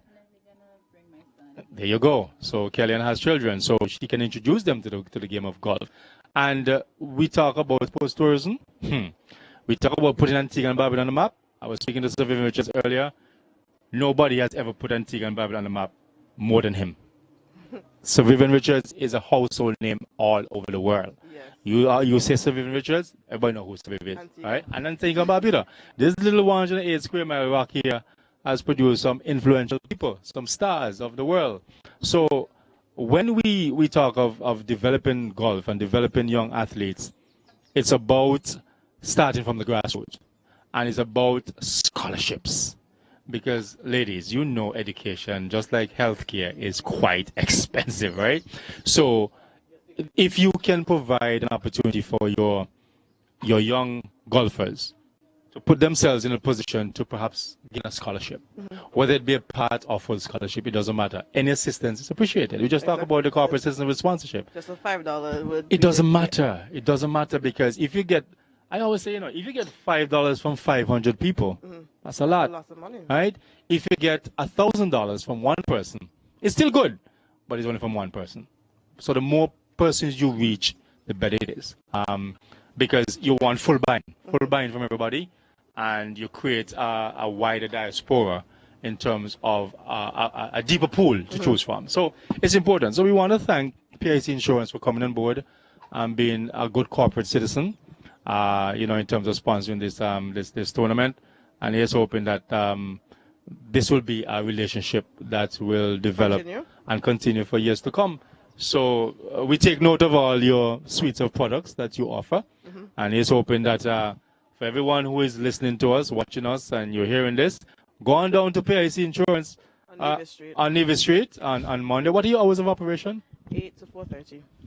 Monday to Friday? You're not open on the weekends? No. Okay. That's why I'm here. 8 to 4:30. Okay. What's your staff complement at PIC? What do you mean? In terms of how many persons work for PIC? I think it's about 12 to 13. 12 to 13? So you're a small insurance company? All right, okay. And as you say in Antigua in local parlance, you're like about your talawa, right? Exactly. So you might be a little company, but you have... Yes, you have made an impact. You've come on board, and as Mr. Polly Potter said last evening, it's about the relationship. It's about developing what golf is and what golf can be. Far-reaching audiences. I use the basketball analogy. David Stern just died recently, former NBA commissioner. When he took over as commissioner of the NBA, the net worth of the NBA was millions. When he resigned and handed over to Adam Silver, it had reached billions. Wow. So it's about reaching audiences all over the world and growing the product, right? And we can't attract $1 zillion to Cedar Valley overnight unless people, come on board. And how do they come on board? By knowing what we're all about, right? You'd have to know what this is all about. If they're not educated or sensitized, they're none the wiser. Exactly. So they need to be educated in terms of the potential that Cedar Valley offers here, in terms of investment, hotels, developing the golf course, developing the product, putting new irrigation in place to ensure that we have a lush green fairway all year round, no matter whether it's raining or not. Lovely greens that you can putt on that are true. Very nice. And invariably, this time of the year and in times gone by has been considered to be a dry season. So we have had to play golf, right? We have had to play golf in conditions that are not feasible or not attractive for golfers. But we have been having some good showers in recent time, blessed with some good showers. And this is the product. This is the product. Because no matter how much you irrigate, nothing gets this golf course in tip-top shape better than the showers. Exactly. Right? Because the showers come all over, right? And it's about to rain as well. Well, those clouds, based on where the rain comes from, I think that those already pass. Those are they're high, and I think they will pass over. So that rain will come somewhere down over St. John's, maybe further down Jolly Harbor kind of thing. But when, yes, I didn't want to get it. I didn't want to get into the geography. Yeah, the geography of it. But when the rain comes in that corner, it comes over. So if you look now in that direction, you have blue skies. So the rain is not going to come here. When it's dark over there, it comes over here. When it's dark over there, it goes that way. So This part of the course is the front. What do you call it? this is the back nine. Back nine, and that is the front nine. I prefer this side than over there. Now, Kellyanne has zoomed in on back nine and front nine. So she's learning the terminology, right? She's learning the jargon, the golf jargon. For me as a golfer, the front nine, for me personally, is more challenging. There are lots of trouble over there waiting to happen. Yeah? Over there is very challenging. Over there is very challenging. For me personally, over here is easier for me. Somebody might say the opposite. Over there is easier for them, over here is more difficult for them. So it's just a matter of opinion. Could you have a competition, not like a competition like this, but for example, you're playing with some friends and you just play one, maybe one side, another other side? You can do anything you want to do. We have what's called the Saturday and Sunday Cup. That's played here, obviously on Saturday and Sundays. And it's a pool of players that come together. They throw something in the kitty, and they play for something. At the end of the day, you have trophies that you're presented with. We have something that's called a mug. It may sound like just a simple mug, but it's something to play for. Yeah. And it's something to create a better camaraderie amongst the local players. It doesn't matter. You can play for a tree. You can play for a pack of cards. It doesn't matter. It's just bringing golfers together. As opposed to just going out and just playing just for the heck of it. So it doesn't matter.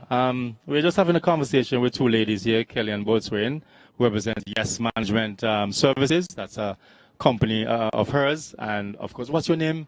Ashley and Ephraim. Ashley and Ephraim, who represents PIC Insurance, who is title sponsor of the Canada Challenge Cup. And we're thankful that they came on board to assist the organizers to make this tournament possible. Second year running, started last year, and as Eugene Silgert was saying, who is one of the brainchild behind of this operation, was saying that come 2021, I just pause for a second as this T-shirt is about to be played on number 10 T-box. That struck nicely, just veering off a little bit in the rough on the right side, but playable, should be okay. And on the back nine, it's alternate shots. And so once you tee off as part of your team, then wherever the ball goes, your teammate has to play that next shot, and you keep rotating shots, just like that through the back nine. I'm sure when you hear terms like scramble, you want to... Oh, you know. I learned that last night. So Kellyanne is learning a lot very quickly. This is a good T-shot, very high trajectory. Won't go very far, just on top of the hill, but very much in the middle of the fairway, so you can play it from there. It'll be a longer shot into the green. But golf is a game that has lots of rules, and the USGA are responsible for the rules of golf. They amend those rules ever so often. And USGA is from the North American side.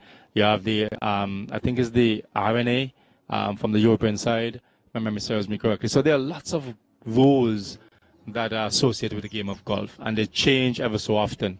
And when I say change, amended. So you have to keep in touch with the rules because they change so often. So teaching somebody golf, from my experience, it's better just to give them the surface. Just educate you with the basics of the game, and then the rest of it is a process. So you don't want to become overburdened with the rules of golf because there's so many rules of golf and so many terms used in the game of golf. But once again, you're listening to us and watching us live on YouTube. This is the Canada Challenge, Canada Invitational Challenge, second year running. Teams are just making their way through the various holes. We are perched on tee box number 10, so we have a vantage point on hole number 10, We can see what's going on the fairway. And this is the back nine. And we also have a picture of the number 18 hole. Number 18 green is just below us here. And of course, the fairway for number 18 in the distance. And very much further in the distance is the tee box for number 18. Away to our right, as our cameraman is trying his best to give you a little view of the golf course, where you see all those trees in the distance. That's hole number 17 coming up on the hill. And then a little bit further to that right is hole number 13 coming up of the hill. And number 12 is in the distance that we can't really see from our vantage point. So that's 10. 11 is a par 3 just going over the water a little bit, a pond there in the distance as well. Can't really see that. So you have 10, 11, 12 we can't really see. Then 13 coming off the hill. And then 14, 15, 16 away is, to our right. You can't really see that too well. And then number 13 coming up of the hill. So that essentially is the back nine. On 10, this is where the minister started. Correct. Right? So can you give me your kind of review of his tee shot, as well as him going to putt? Because we saw the end result, so I'm not sure if you actually saw what he was doing, but in my estimation, he did fairly well. Okay, let me give you my honest feedback on his shot. It sucked. But it wasn't about the shot.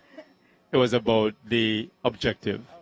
So as the minister, he was accorded with the responsibility of playing that tee shot to launch the tournament, officially open.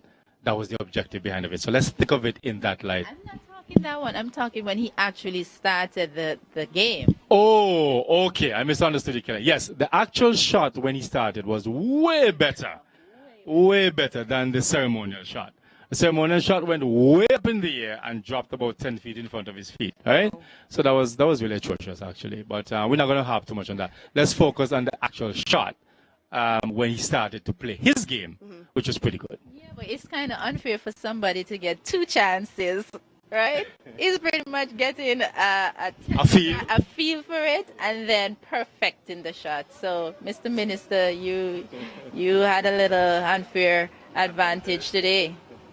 Well, Kelly, I'm going to bring you in as my comments personality moving forward, because you seem to have adapted quickly to what's involved in terms of providing feedback and what's happening. But you said it aptly, of course. You described it aptly, because in this particular case, there was no choice, because he was the one that was really given the responsibility to do it.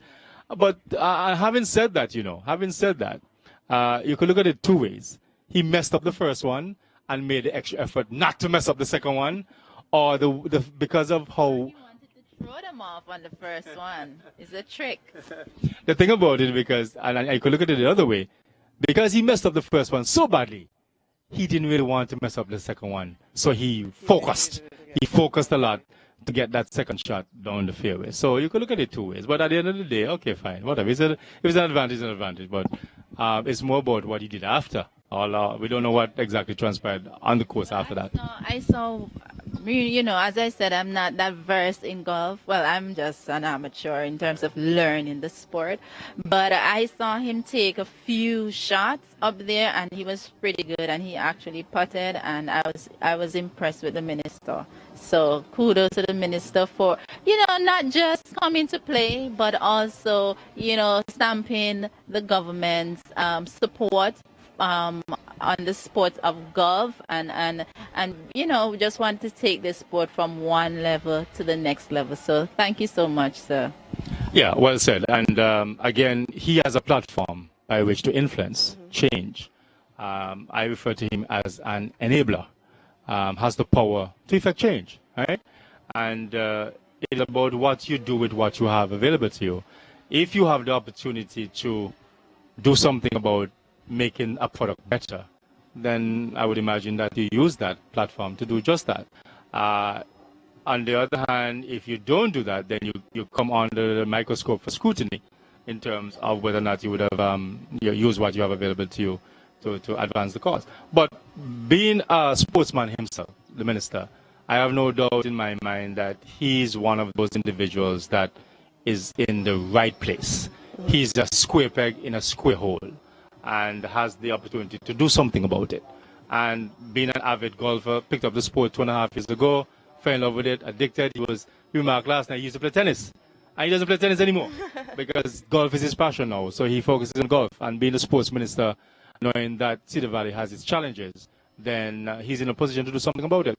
But again, anytime all of us make a difference, which is what it's all about, that is what will take the sport forward. We are amateur golfers. We love the sport. We are weekend warriors, as Sir Vivian Richards referred to us, as we come out on the weekends and we feel we can dominate this game, dominate the sport. And we feel the best golfers in the world. But we're not. But we're just average people who are trying to make a difference. And I always use this quote.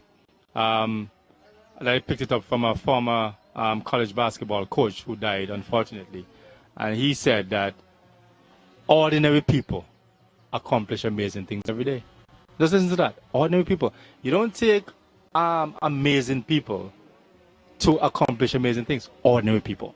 So the cleaner, the man who comes to collect your garbage every week, the teacher, ordinary people accomplish amazing things every day. So as a group, we can accomplish amazing things. And this is part of what we're trying to do here. Mr. Viv is not an ordinary person. He's like super ordinary. And, I went on, I think he started on 3. Number 3? On number 3. Right. But I didn't catch him on 3. I think I caught him on 4 or 5. I don't know. Right. And he was pretty good too. He's playing against a team, a pair from Canada with a young lady. Her name is Chris. And you might look at Chris and think that she can't play, but Chris is really good. She impressed me. So I'm just saying that you can be ordinary and you can be extraordinary. Well, it doesn't make a difference. You just come and apply yourself and put your brain in the game, and you can be really, really good. Chris has really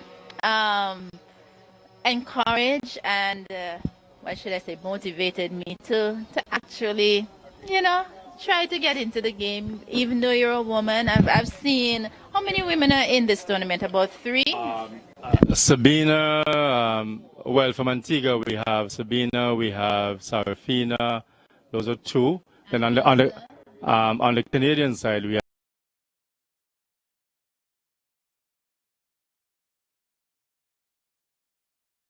not bad, right? So this is just to show you that even though it's a sport that it's male, I wouldn't want to say male dominated, but it's traditionally played by men. I think women, you have a space here to learn the sport, enjoy the sport, talk fitness just like the men. Women have a space anywhere. Anywhere, putt just like the men, hit the ball as hard and as fast as the men. So this is just a call for women, more women to get involved, just like kids as well, to get involved. I mean, why am I advocating for golf? I have never played golf. I've never seen... Preach, sister, preach. Preach, sister, preach. I've never seen myself as, remotely interested in golf. I always thought that it was a slow sport because, I just like to be going and exerting a lot of, strength and physical, my physical abilities. But you may be surprised of how much energy you exert outside there. I'm still energy. I'm not sure if it takes a lot of I think it has to do with a lot of placement, how you place your body and I mean how you swing, and it's more skill in terms of your movement. It's biomechanics. Okay, Dave says it's biomechanics. so it's biomechanics, and it takes a lot of focus, a lot of reading, and definitely a lot of patience. So if it is that you might be an individual that you're probably overactive in your thoughts and you're thinking and you need to a sport that will relax you, maybe you should think about coming to play golf. Now, I'm listening to you, Kellyanne, and already you've zoomed into some critical areas there. And when I speak of biomechanics, some of the longest hitters that we call them, meaning from tee to the fairway. Now, a lot of us aspire to hit a golf ball 300 yards, but that's in our dreams, yeah? Sometimes you can see a big, strong-looking guy, and he does not hit the ball as far as a small, diminutive individual, because it's not all about strength. It's the whole biomechanics of your swing. It's technical. Golf is one of the most technical games that you can ever play or ever think about. There are a lot of moving parts. And when you, for those 20 seconds that you focus on a particular shot, those 20 seconds, every component has to come together. Every part of your body has to come together. If one area of your body is off when you swing that golf club, the ball goes places they don't want it to go. So that essentially is me saying to you, everything has to be in place. Otherwise, you're in trouble. You're in trouble. I know. In football, because I used to play football, you have to place the leg that you're not kicking the ball with in the position that you want the ball to go. Right, Dave. Something of that nature. It's a long time ago, right? So I'm just wondering if in golf you have to turn your body or your legs or exactly part, the way in which you want the ball to go. Yeah, that's it. And you said something about 20 seconds. That 20 seconds, is there a rule that gives you a specific time from when you're about to swing to when you actually hit the ball, or you can take as long as you want to hit the ball? Excellent question. There is no written rule that says I'll put a time limit on you. But if you are traditionally what you call a slow player, especially in a tournament, the marshal who runs the tournament in terms of out on the course will probably give you a warning that you're taking too long to play. If you're warned again, you could suffer a penalty. Okay. I'm learning about penalties too. So, I'm very invested in learning about the sport. The bunker, that's a bunker, right? So that's the sand, the area with all the sand. I think little kids would really like golf because they might get an opportunity to jump in the sand. But what are the rules that govern play when you're actually in the bunker, Dave? Okay, I'm going to answer that just now. That's Omari James playing that pitch shot. That's really playing that so beautifully. Just basically a tap-in putt there for his partner, Andy Hall. Now, I speak of Omari James. That's our top golfer in Antigua and Barbuda. He's our best golfer. One of them, if not the best. I mean, for me, he's the best. And he has proven it time and time over. Very skillful golfer. Very steady, very skillful, very good. Lots of skills running through that body there as far as golf is concerned. So, we're talking golf, and I really welcome the opportunity to speak to Kelly, and she's very passionate about this game already. She asked some very, very, very poignant questions. I'm going to answer that last one in just a minute, but we just need to turn our focus on the actual green. The Canadian team is there. They're trying to make this putt. Didn't quite get to the hole, an uphill putt. Not really zooming in too much on the line of that putt, but seems to have been a straight putt. Just tidying up now with the Canadian team. Just a tap in. Okay. Straight in the middle. And I'm sure Andy Hall now just has about 1 foot, maybe 8 inches from the hole, because Omari set him up very well with a chip shot. And they shouldn't have any problem making this putt. There you go. So that's in the hole. That's where you want. That's the objective. Getting the ball from tee to green in the hole. This might be I wonder if that's the end. I see some high fives. No, maybe not.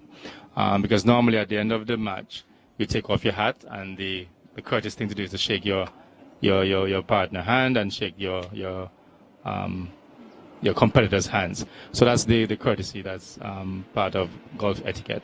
Now, let's get back to the bunker.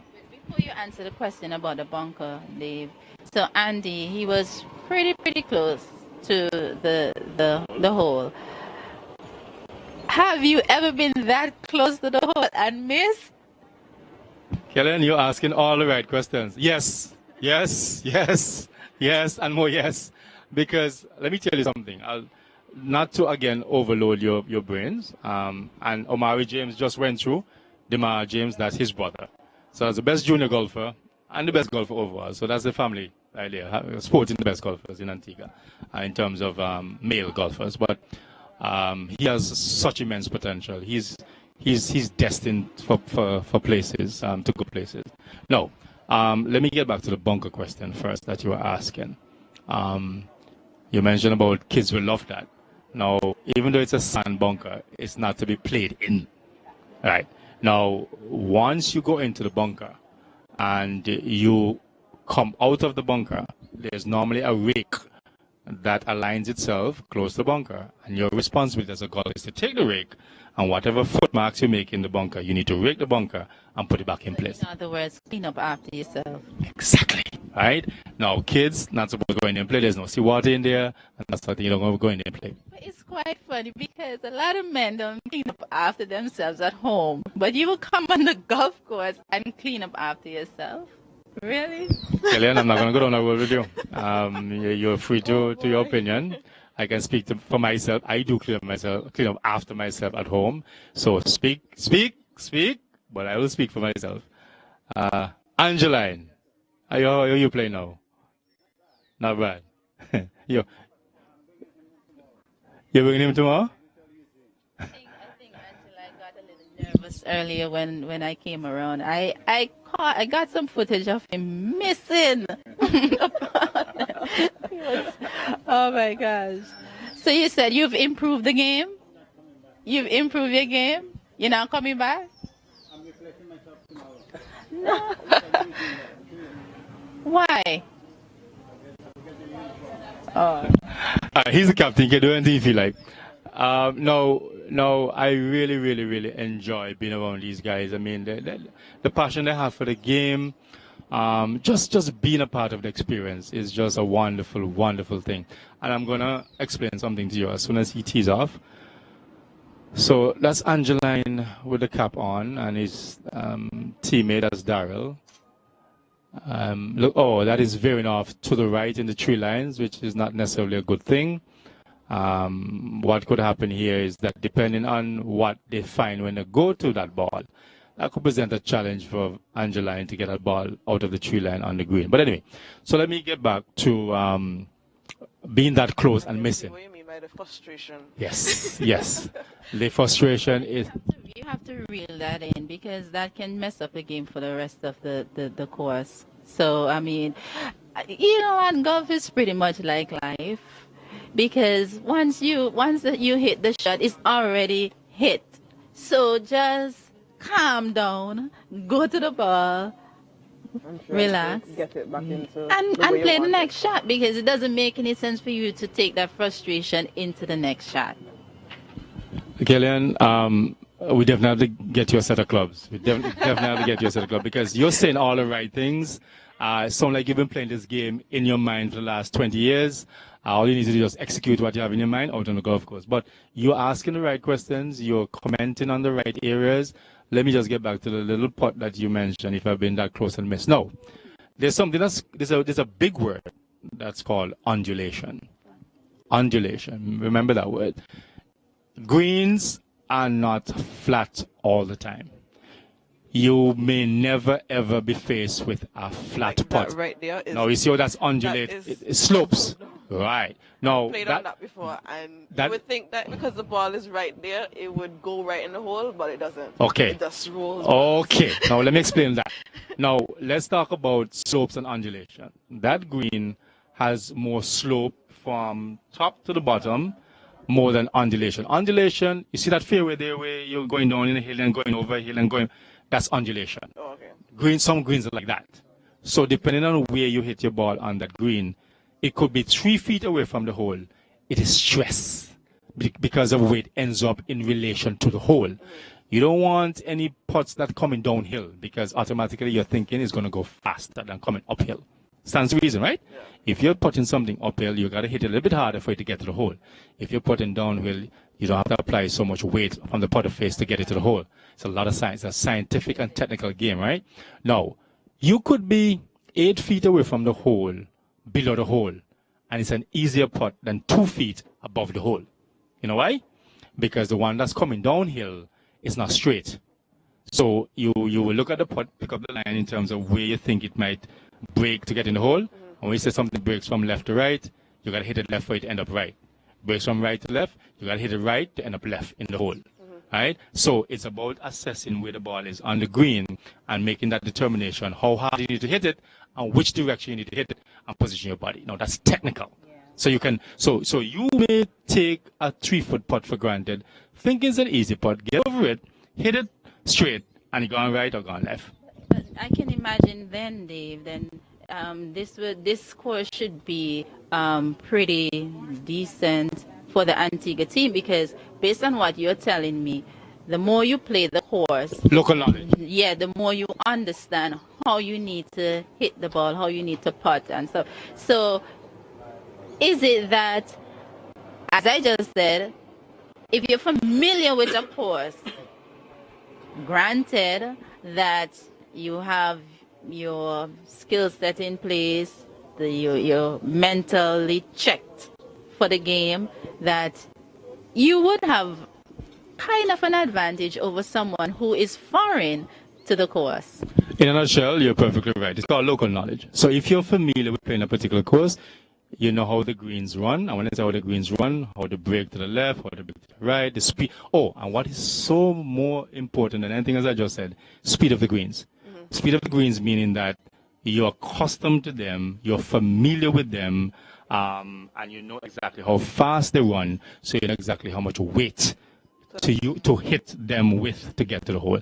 Somebody who's coming in playing a golf course for the first time has no clue how they run, and they'll probably apply more force on the putter, on the putting of that ball, and it goes 10, 15 feet past the hole. So local knowledge is important. So which is why if you have a team, a visiting team like the Canada team, that means they would have to at least play the course a few times before the actual tournament, so they can learn when to pull, when to push. Well, I mean, I don't know if those are actual jargons for the game, but I mean, how hard to hit, how to be finesse, all of that is involved in the game of golf.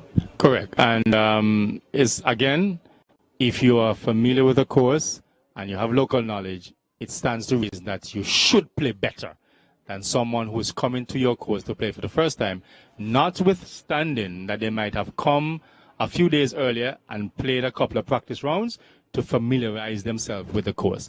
You like when I travel to play tournaments, if I'm not familiar with the course, I'm going to plan my travel in such a way where I get to play the course at least once. Dave, you don't travel to play no tournament. I have. I do.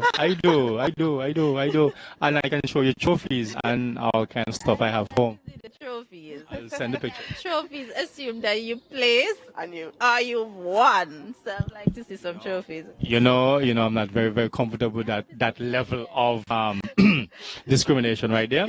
I am going to send you some pictures of all my trophies and all my I have glass trophies, I have wooden trophies, I have autographed balls by Cedar Sobers. I have many trophies home.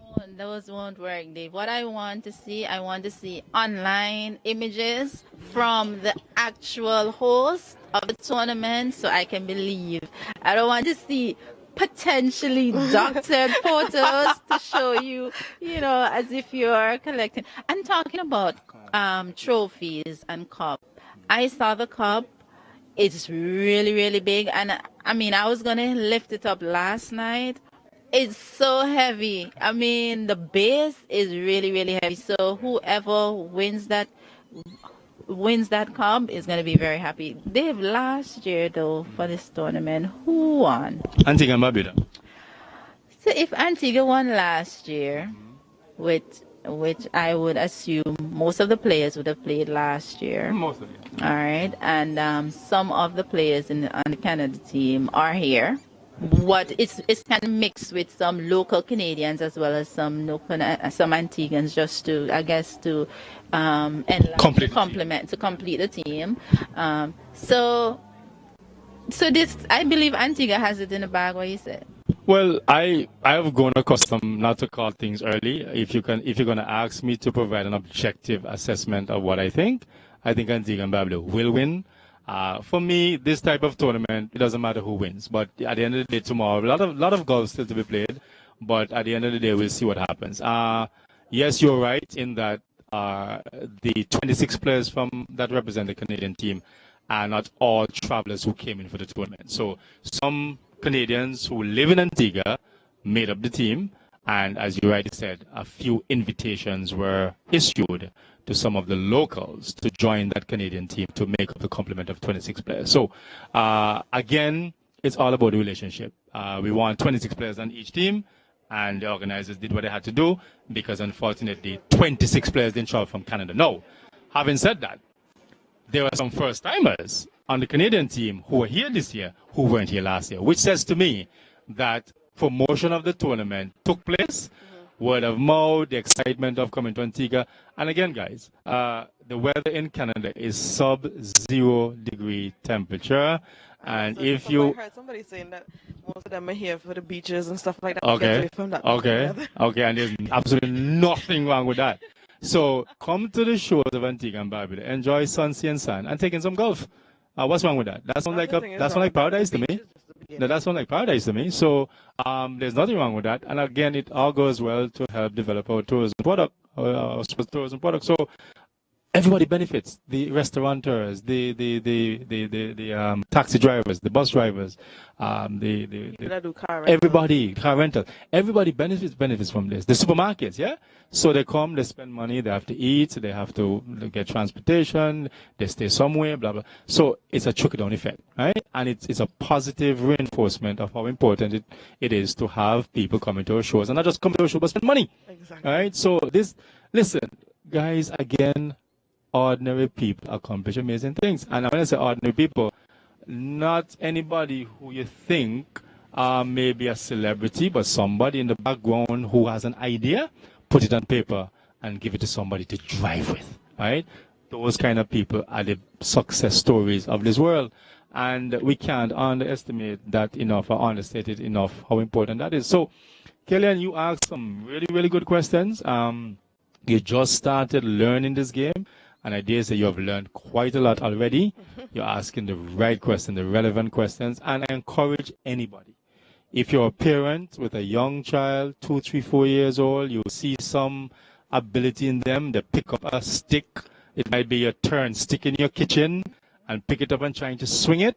There may be something there. You know, a lot of parents might just think that that's a cricketer and not think that, you know what? He or she could actually be a golfer. So it's for parents to enlarge their thinking of the possibilities, in sports for their children. Talking about Civiv started out with cricket, dominated that sport, known worldwide for his abilities in cricket, and he's playing golf, and he's pretty good at it too. So just think of golf as another option to the traditional sports around. Yeah, and again, well said. Civiv is one of the fiercest competitors I've ever met in my life. He doesn't like to lose at anything, just like the Michael Jordans and the Tiger Woods of the world. Don't like to lose at anything.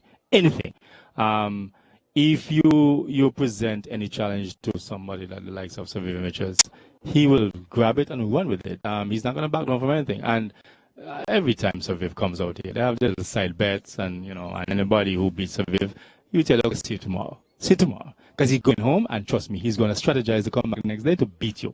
And that's the kind of a competitive spirit that he has in him, Not only that, his personality is one that you're drawn to him.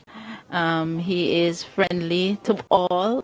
I mean, he gives you a lot of photo ops. I mean, he is just one of those persons that everyone wants to play with, because even last night at the opening, at the opening ceremony, a few persons from the Kennedy team was saying, we want to get the Civic pick because they were picking the competition, and they're like, so they were like, we just want to hang out with him, even if he beat us. We just want to hang out. Why would you? Are you guys? I mean, we're speaking about everything that is happening around us, and speaking of happening around us, that was a T-shirt from one of the Canadian players that basically reconstructed one of our trees, rearranged it. I don't know where the ball ended up, but yeah, he's left-handed, and that's one of the frustrating things about.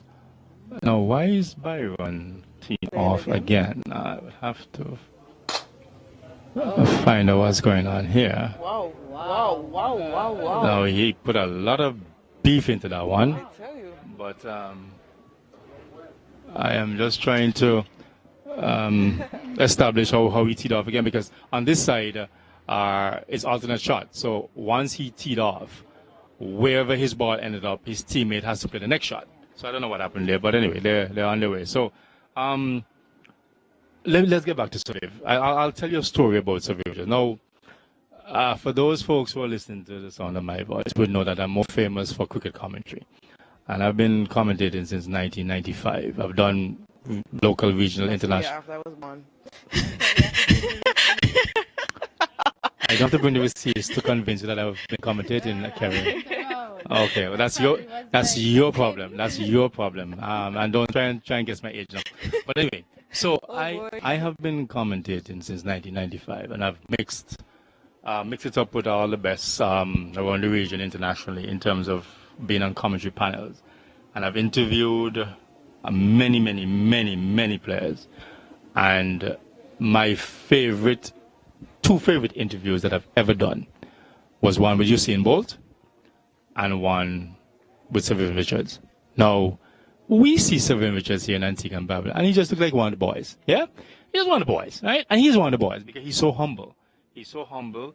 Stardom doesn't get to his head. It's a situation where, as you said, Kellyanne, he speaks to everybody. So stardom really does not get to his, very accommodating. So I'll tell you a little story about Sir Vivian. We were covering a match up at the Sir Vivian Stadium. And I was on the south side. I was going to interview somebody. And Sir Vivian Richards came down the elevator. And a bus had just pulled up. It was against India. West Indies were playing against India. And a bus just pulled up outside the main entrance of the South Stand with some Indians. And as soon as the bus pulled up and they came out the bus, they came into the entrance. And Saviv was coming down the elevator, coming out of the main entrance the same time. I thought they were going to kill him. Right? If you see how many persons rushed him just to touch his hand, just to say a word to him, just to get an autograph. Sir Vivian Richards is a household name during the entire world, right? Across the entire world. Not just in Antigua or the Caribbean, but across the entire world. Once you say Sir Vivian Richards, everybody knows who he is. So, again, we don't understate the importance of somebody like him, right? And these are the kind of things that we have to use at our disposal. I was just going to say that surprisingly, we have someone of that caliber, and we have this lush green course. Those are two things that we need to put together to market. Well, I can already speak to you for Eugene because Eugene is the chairman. But I mean, if you have Saviv who plays regularly, you have a wonderful course. Everybody has. I mean, I don't know. I've never really compared courses because this is like my first. But being on it, I'm impressed. So I don't see why we're not marketing golf as a tourism product, because I think that it would be very successful. I mean, what do you think, Dave? Marketing, you never stop marketing. This in itself is a marketing tool right here. This is marketing Cedar Valley. We're going all over the world with this live streaming. I always say that technology can be used to either make or break you, right? It's what you use the technology to get accomplished. If you have a positive energy, and a positive attitude, and a positive strategic plan to develop a product, it's just about getting the right pieces together. As the Canadians just tap in there on number 18 green. It's just a matter of getting the right pieces together and marketing the product. So it's a consistent, constant evolution and a moving engine that continues to rev up and move forward. We don't go back, we move forward. Mm-hmm. And that is what it's all about. Now, I have played on quite a few golf courses in my lifetime. I'm playing golf. And this golf course, bar none, is one of the best laid out golf courses. It's one of the most scenic golf courses. It's one of the most picturesque golf courses. But it needs work. And that is what we're trying to get accomplished. We're trying to develop the golf course, develop the golf club, and by extension, develop the entire product. So we have people like Seven Richards who we can use to market it. And Richie Richardson, because Richie, he also plays golf, and as a former cricketer as well. I mean, it just goes to show that once mentally or physically you have sports, you have an innate gift of sport. That, I mean, there's no sport that you cannot really put your mind to do it. But sir, I'm familiar with Survey, but I'm not that familiar with Mr. Richardson. Can you share about his exploits? Yeah. So Richard Richardson, a former West Indies captain, just like Seven Richards, household name as well. You call Richie Richardson name, you know who he is. His substantive role right now is an ICC match referee, so he travels a lot. As I sit here and we're talking, I can see his house in the distance on the hill up there. That's Curtly Ambu's house right there. That peach house right there, that's Curtly Ambu's house right there. Eldian Baptiste is a part of this tournament. He also plays golf regularly, a former West Indies player. Lived and coached in South Africa for years, came back home, made his contribution, West Indies cricket selector, so he's very much active as well. But as you say, and you keep coming back to the same thing, they're now playing golf.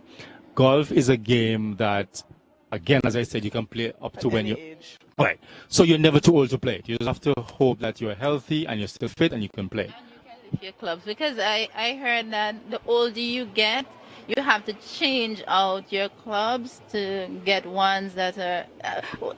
Kellyanne, who told you that, Kellyanne? Kellyanne, did you go on Google last night? No. I listened. I had a lot of conversations last night. So the objective of last night was to mingle and learn about the sport. Not so much the serious side of the sport, but the more fun, lighter side. So yes, I heard that the older folks they would have to switch out to get lighter clubs, or clubs that are more ergonomically friendly, right? But I assume, because if you're 90 and you're playing golf, I'm sure you can't carry this thing as a 25-year-old. So I would imagine they would make golf clubs for a wide range of ages, of styles, brands, just like shoes. Like, it has to fit the individual at the stage of life, and even the pockets, because people always say golf is a very expensive sport. It's a very expensive sport, but I would imagine that, just like any other sport, there are brands that are affordable and brands that are super expensive. So Dave, can you shed some light or steer me in the right way when it comes to age, being an older player, and your clubs, the clubs that you actually use in the sport? No, just trying to establish, are we still live? Are we still live? I was just trying to establish because a friend of mine just messaged me and said that they were not hearing me live. I just want to make sure we're still live. There's a new. Okay, yeah, all right. Send me that link so we can share that with the public. No, Kellyanne, you're gonna talk me to death, right? And you're gonna ask me so many questions.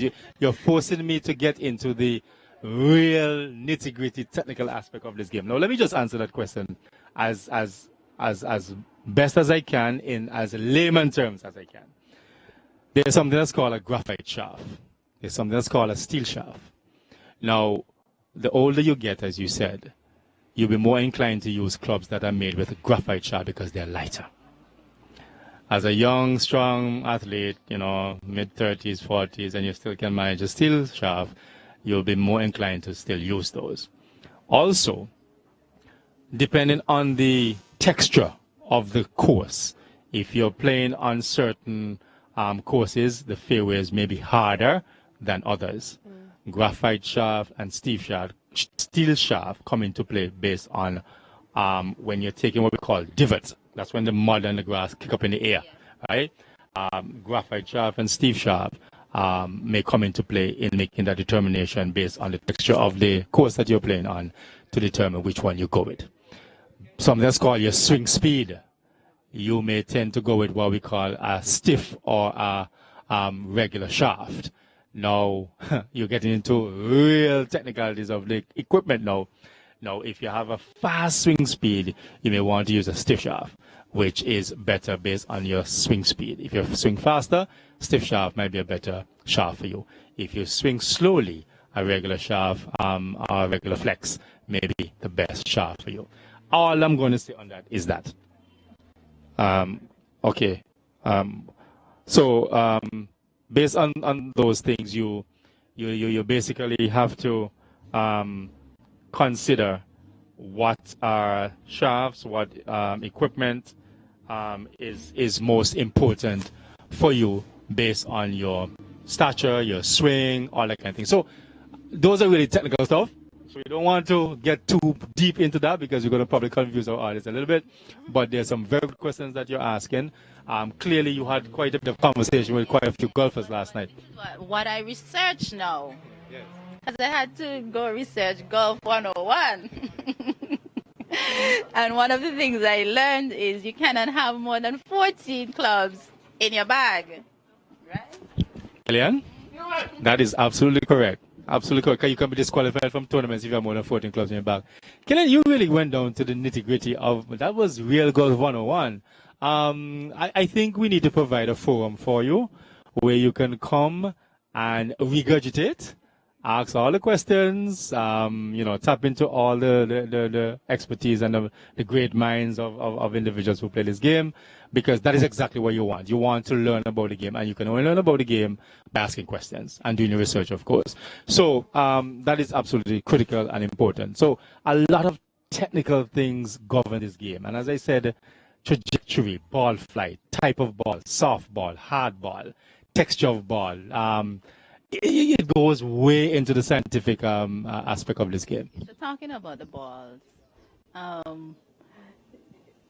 do you choose, do you select, do you provide your own balls? And one of the things I also learned in my research is you are supposed to mark your ball. I guess label it, making it more identifiable and unique to you. So can you answer that and also tell us what is the identifying feature that you place on your ball? You are advised to mark your ball because most times when you're playing golf, you don't play by yourself. So if 4 guys, you're playing a 4-ball. And a 4-ball means a team of 4 guys going out to play. And you're playing your individual ball. Yes, we as golfers, you have to source your own balls. Yeah? No golfer is going to give you balls. And I say, okay, I have a pack of balls here, you can take that. But you're responsible for finding your own balls. Now, getting back to the marking of the ball. Again, it's a simple case. You mark your ball because all 4 of you could be playing one brand of ball, Titleist or Pinnacle or Strixon or TaylorMade. So all of you could be playing the same type of ball. And it's a very rare thing that all 4 play the same type of ball. And also, it's a very rare thing that even if all 4 persons play TaylorMade, the number may be different. What about the color? It has to be white? No, you can play any color, any type of ball, it doesn't matter. So you play any kind of ball. No, going back to the marking of the ball. Your ball could end up, say, in a hazard, right? And you can't really see what's going on in the hazard. Now, you go and you see a ball and it's a tailor-made, you might say, that's my ball. How do I know that was your ball? Now, the clear identification mark on it, that if I put DG, we say that's my ball. So it's for identifiable purposes. That's all it is. Identifiable purposes, just in case it goes somewhere where you can't easily find it, and then you'll see it, and you say, okay, that's my ball. Because golf is a game that we rely on the honesty of individuals to play it, right? We speak of cricket as a gentleman's game. Golf is a game of honesty. And you should not bring the game of golf into any disrepute. You should depend on your honesty to play it fairly, so that everybody is happy, and you go from tee to green, and you're good to go. So it's a game that we depend on your honesty. So marking a ball is important. I may just mark my ball with a blue line around it, a red line, or I might put my initials in it, DG. Just put a little smiley face or 3 dots. So you can mark your ball all kinds. You ever heard of any stories? Just going back to honesty, right? Just a little joke. You ever heard of any stories where persons will find the other teams play a ball and just throw it over the fence, over the bush, or somewhere? That ever happened before? Kellen, leave me alone. I'm not going to answer that question. Leave me alone, Kellen. The thing about it is that, again, we depend on the honesty of the individual. If anybody does that, then I would dare say, please discontinue it. That's all I'm going to say. That's Marlon? That's Marlon? Let me see if that's Marlon. I'm trying to see if that's... no, that's Saviv. How could I know? How could I mix up Saviv with Marlon? That is Saviv. They're kind of very fast, so you can't really see. He was very, very upset. Saviv showed a little frustration just now. That's the first time I've ever seen him being frustrated. If you know Saviv, right? Saviv in his days as a cricketer, boy, if you want to see Saviv upset, do something that did not please him, and you will see how upset he gets. Because he's a very passionate person. He always wants to be perfect at everything. He's a perfectionist, right? He wants to always do well, and all of us want to always do well. But it's just not the nature of the game, right? Now, as we speak and as we continue to have this lovely discussion with Kellyanne, who has added quite a bit of value and substance to our discussion, we also have our representative from PIC. Yes, and we're very thankful for PIC Insurance to come on board as the title sponsor of this tournament. And speaking of Saviv, they're just coming into 18 now. Selwyn, who is his teammate, better known as captain, is about to play the next shot, his alternate shot on the back nine. But Kellyanne, you asked a lot of very good questions. It's clear that you have done your research. That's an excellent chip shot there. Now that is just a tap in to the hole there for Saviv. So that's good stuff right there for the Antigua team. Clearly you have done your research. Clearly you have asked some good questions, and I'm very impressed for somebody who has just come around the atmosphere of golf and witnessing your first tournament per se and seeing golfers on the course for the first time. You asked some very, very, very, very, very relative questions, and that's what we're encouraging people to do. Come out, get a feel of what's going on here at Cedar Valley. Come and ask the relevant question. Ask how do I get involved in the game. Ask who can I talk to. Ask who are the coaches here at Cedar Valley. And we have a lovely junior program that takes place every Saturday. It's put on by the Ministry of Sports. Bring your child, bring your children, girl or boy, doesn't matter. If they have any propensity that you have spotted, that they may be remotely interested in the game, bring them along. A tap in there from the great man himself, Sir Vivian Richards. Look as if they're finished now. I see they're shaking their hands. And Chris, Chris, she loves to kiss. She doesn't shake hands. She loves to kiss. A kiss on the cheek. I don't think Dwayne is kissing any man there. But yeah, he's shaking the hands. So Viv is smiling. It seems as if they won that one. Yeah, it seems as if the Antigans won this one. But it's an important concept that we want to keep stressing, and here's hoping that persons like yourself who want to get involved in the game, who are interested in the game, you're never too old to learn this game. Never too old to learn this game. I've been playing golf for about 15 years now, and it's just never too late to learn this game. And just as it's never too late, it's never too early. As long as there's an individual, a youngster, who again you want to get involved in sports and you want to introduce him to any type of sport, why not start with golf? Yes. Why not start with golf? And I always go back to children who might be a little bit, because I have a son and he's very, very, very, very active. And I try to get him, even though I put him in football, I try to get him into sports that will cause him to relax a little bit. So he's into karate and he does chess. And I think I'm gonna bring him to golf as another element to one, give him that sense of calm, that sense of focus, and expose him to to another game. Because you growing up in Antigua, golf is not a traditional sport. Parents don't think about Cricket and football, those are the traditional sports. Yeah, those are the traditional sports. They're like, now that the government is working with the Cedar Valley Golf Course on that program to have kids. There's no fee. I don't know if there's any. The youth program that is being run by the Ministry of Sports is free. It's free. So you can come out and experience that. Once you start now to branch off to private coaches, then that comes with a cost. Okay. But the junior program that is run by the Ministry of Sports in conjunction with Cedar Valley Golf Club, it's all free. So, and as you said, as you remarked, Kellyanne, it is not a traditional sport. It is being it's being perceived as a rich man's sport, right? It's being perceived as a rich man's sport, and I would just like to dispel those kind of rumors. Let's talk about that. What are the costs involved in golf? Well, I'll tell you this: a set of clubs, you have to purchase a set of clubs. Yes. Whether you are just starting or not, you have to have a set of clubs, because it's better to have your own and to borrow somebody's clubs, right? And golfers don't lend clubs. They are very, very close to you. They're very unique to your skill set. You can have golf clubs that are custom made for you.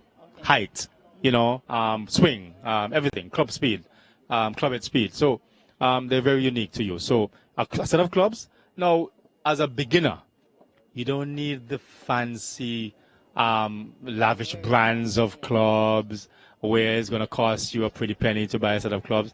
You can buy a start-up set for $200 US. Yes? So that's the starter cost where that is concerned. If you're now introduced to the junior program, that's free. Now, the juniors, like that, you don't pay what we call green fees. So that is not a cost to you. So really and truly, to start out as a youngster like that, it's just a set of clubs. Let's now sorry? For the junior program, I'm not 100% sure. I think maybe 16 or so, I think. Don't quote me on that because I'm not intimately involved in it. But my son goes to St. Andrews. Yeah. And I believe they start from grade 1 and grade 2. So grade 1, you're about 6, 7. And grade 2, yeah. So they take advantage of the program when they offer it to parents. Just that sometimes the time that it's offered it clashes with other activities that your child might be enrolled in. So being available on a Saturday, that is could be a challenge. Yeah. But it's a good thing. It's a good thing. Yeah, it's a good thing. Yes. Now, I've been given the signal that we need to wrap up as we speak. All the players seem to. We need to interview Saviv. Well, I did already. Okay. I did. But not after that shot, and he was so frustrated. No, I don't. This is not a good time to talk to him then. But on a serious note, just to complete my answer where that is concerned. Now, if you advance the discussion where adults are concerned, then other than a set of clubs, the other cost elements that are associated with you getting involved, when you have gotten your lessons, that might come with a cost. Okay. Because you want to learn the game the right way. Yes. Now, the additional cost that you may speak of and associated with that is when you now literally go on the golf course, you have to pay what is called green fees. What is that like? I don't remember the cost, but I know I pay my green fees annually, so I pay my annual membership. What is that? It presently stands at just under 3,000 EC for the year. Presently stands at that. Now, when I pay that one time, I can play unlimited golf for the rest of the day. If I want to play 8 days a week, I can play 8 days a week. Now, if you don't walk and you get a golf cart, there's another cost that comes with that. So the cost that is involved has to do with perhaps the golf cart, the membership fee, maybe getting some private lessons from a coach. But when you have gotten a bit better and seasoned and you don't really think you need a coach per se, you have your clubs that can last you a lifetime. So what really should be thinking of after that is just paying your green fees or your membership and your golf cart fees to go out on a course. So it is not as expensive as a lot of people make it out to be, but those are some of the cost elements associated with that. Now, having said that, we have had a fantastic time bringing live coverage of the Canada Invitational Challenge to you. We are coming to you live from Cedar Valley Golf Club. We're very thankful for the likes of Kelly and Boatswain who has joined us, and Ashley and Ephraim, represented from PIC, who has joined us to add some meaningful discussions, ask some very, very, very relevant questions as to the game of golf, what exactly we do here at Cedar Valley, and what we're all about. Thanks so much for joining us on our YouTube live stream. We're going to come to you live again tomorrow, same time, similar time. Stay tuned. We're going to send out the link holistically so you can have an opportunity to share the link with your friends and families to join us tomorrow. Tomorrow is day 2 of a 2-day competition. Tomorrow is match play, where all the singles matches will be played. We're going to learn about how all the teams did in terms of how well Antigua and Barbuda did versus the Canadian teams. We're going to learn all about that in terms of the final outcome for today's proceeding. But thanks so much again for joining us. We'll be back live tomorrow, similar time, very much live on YouTube again. So share the link with your family and your friends. Please join us, and hopefully we have added some value and we have made a difference. We have educated you on the game of golf, and here's hoping that you will take up the sport at some point, sometime or other. Until then, my name is Dave George. On behalf of Miss Ephraim and Miss Boatswain, we say goodbye for now.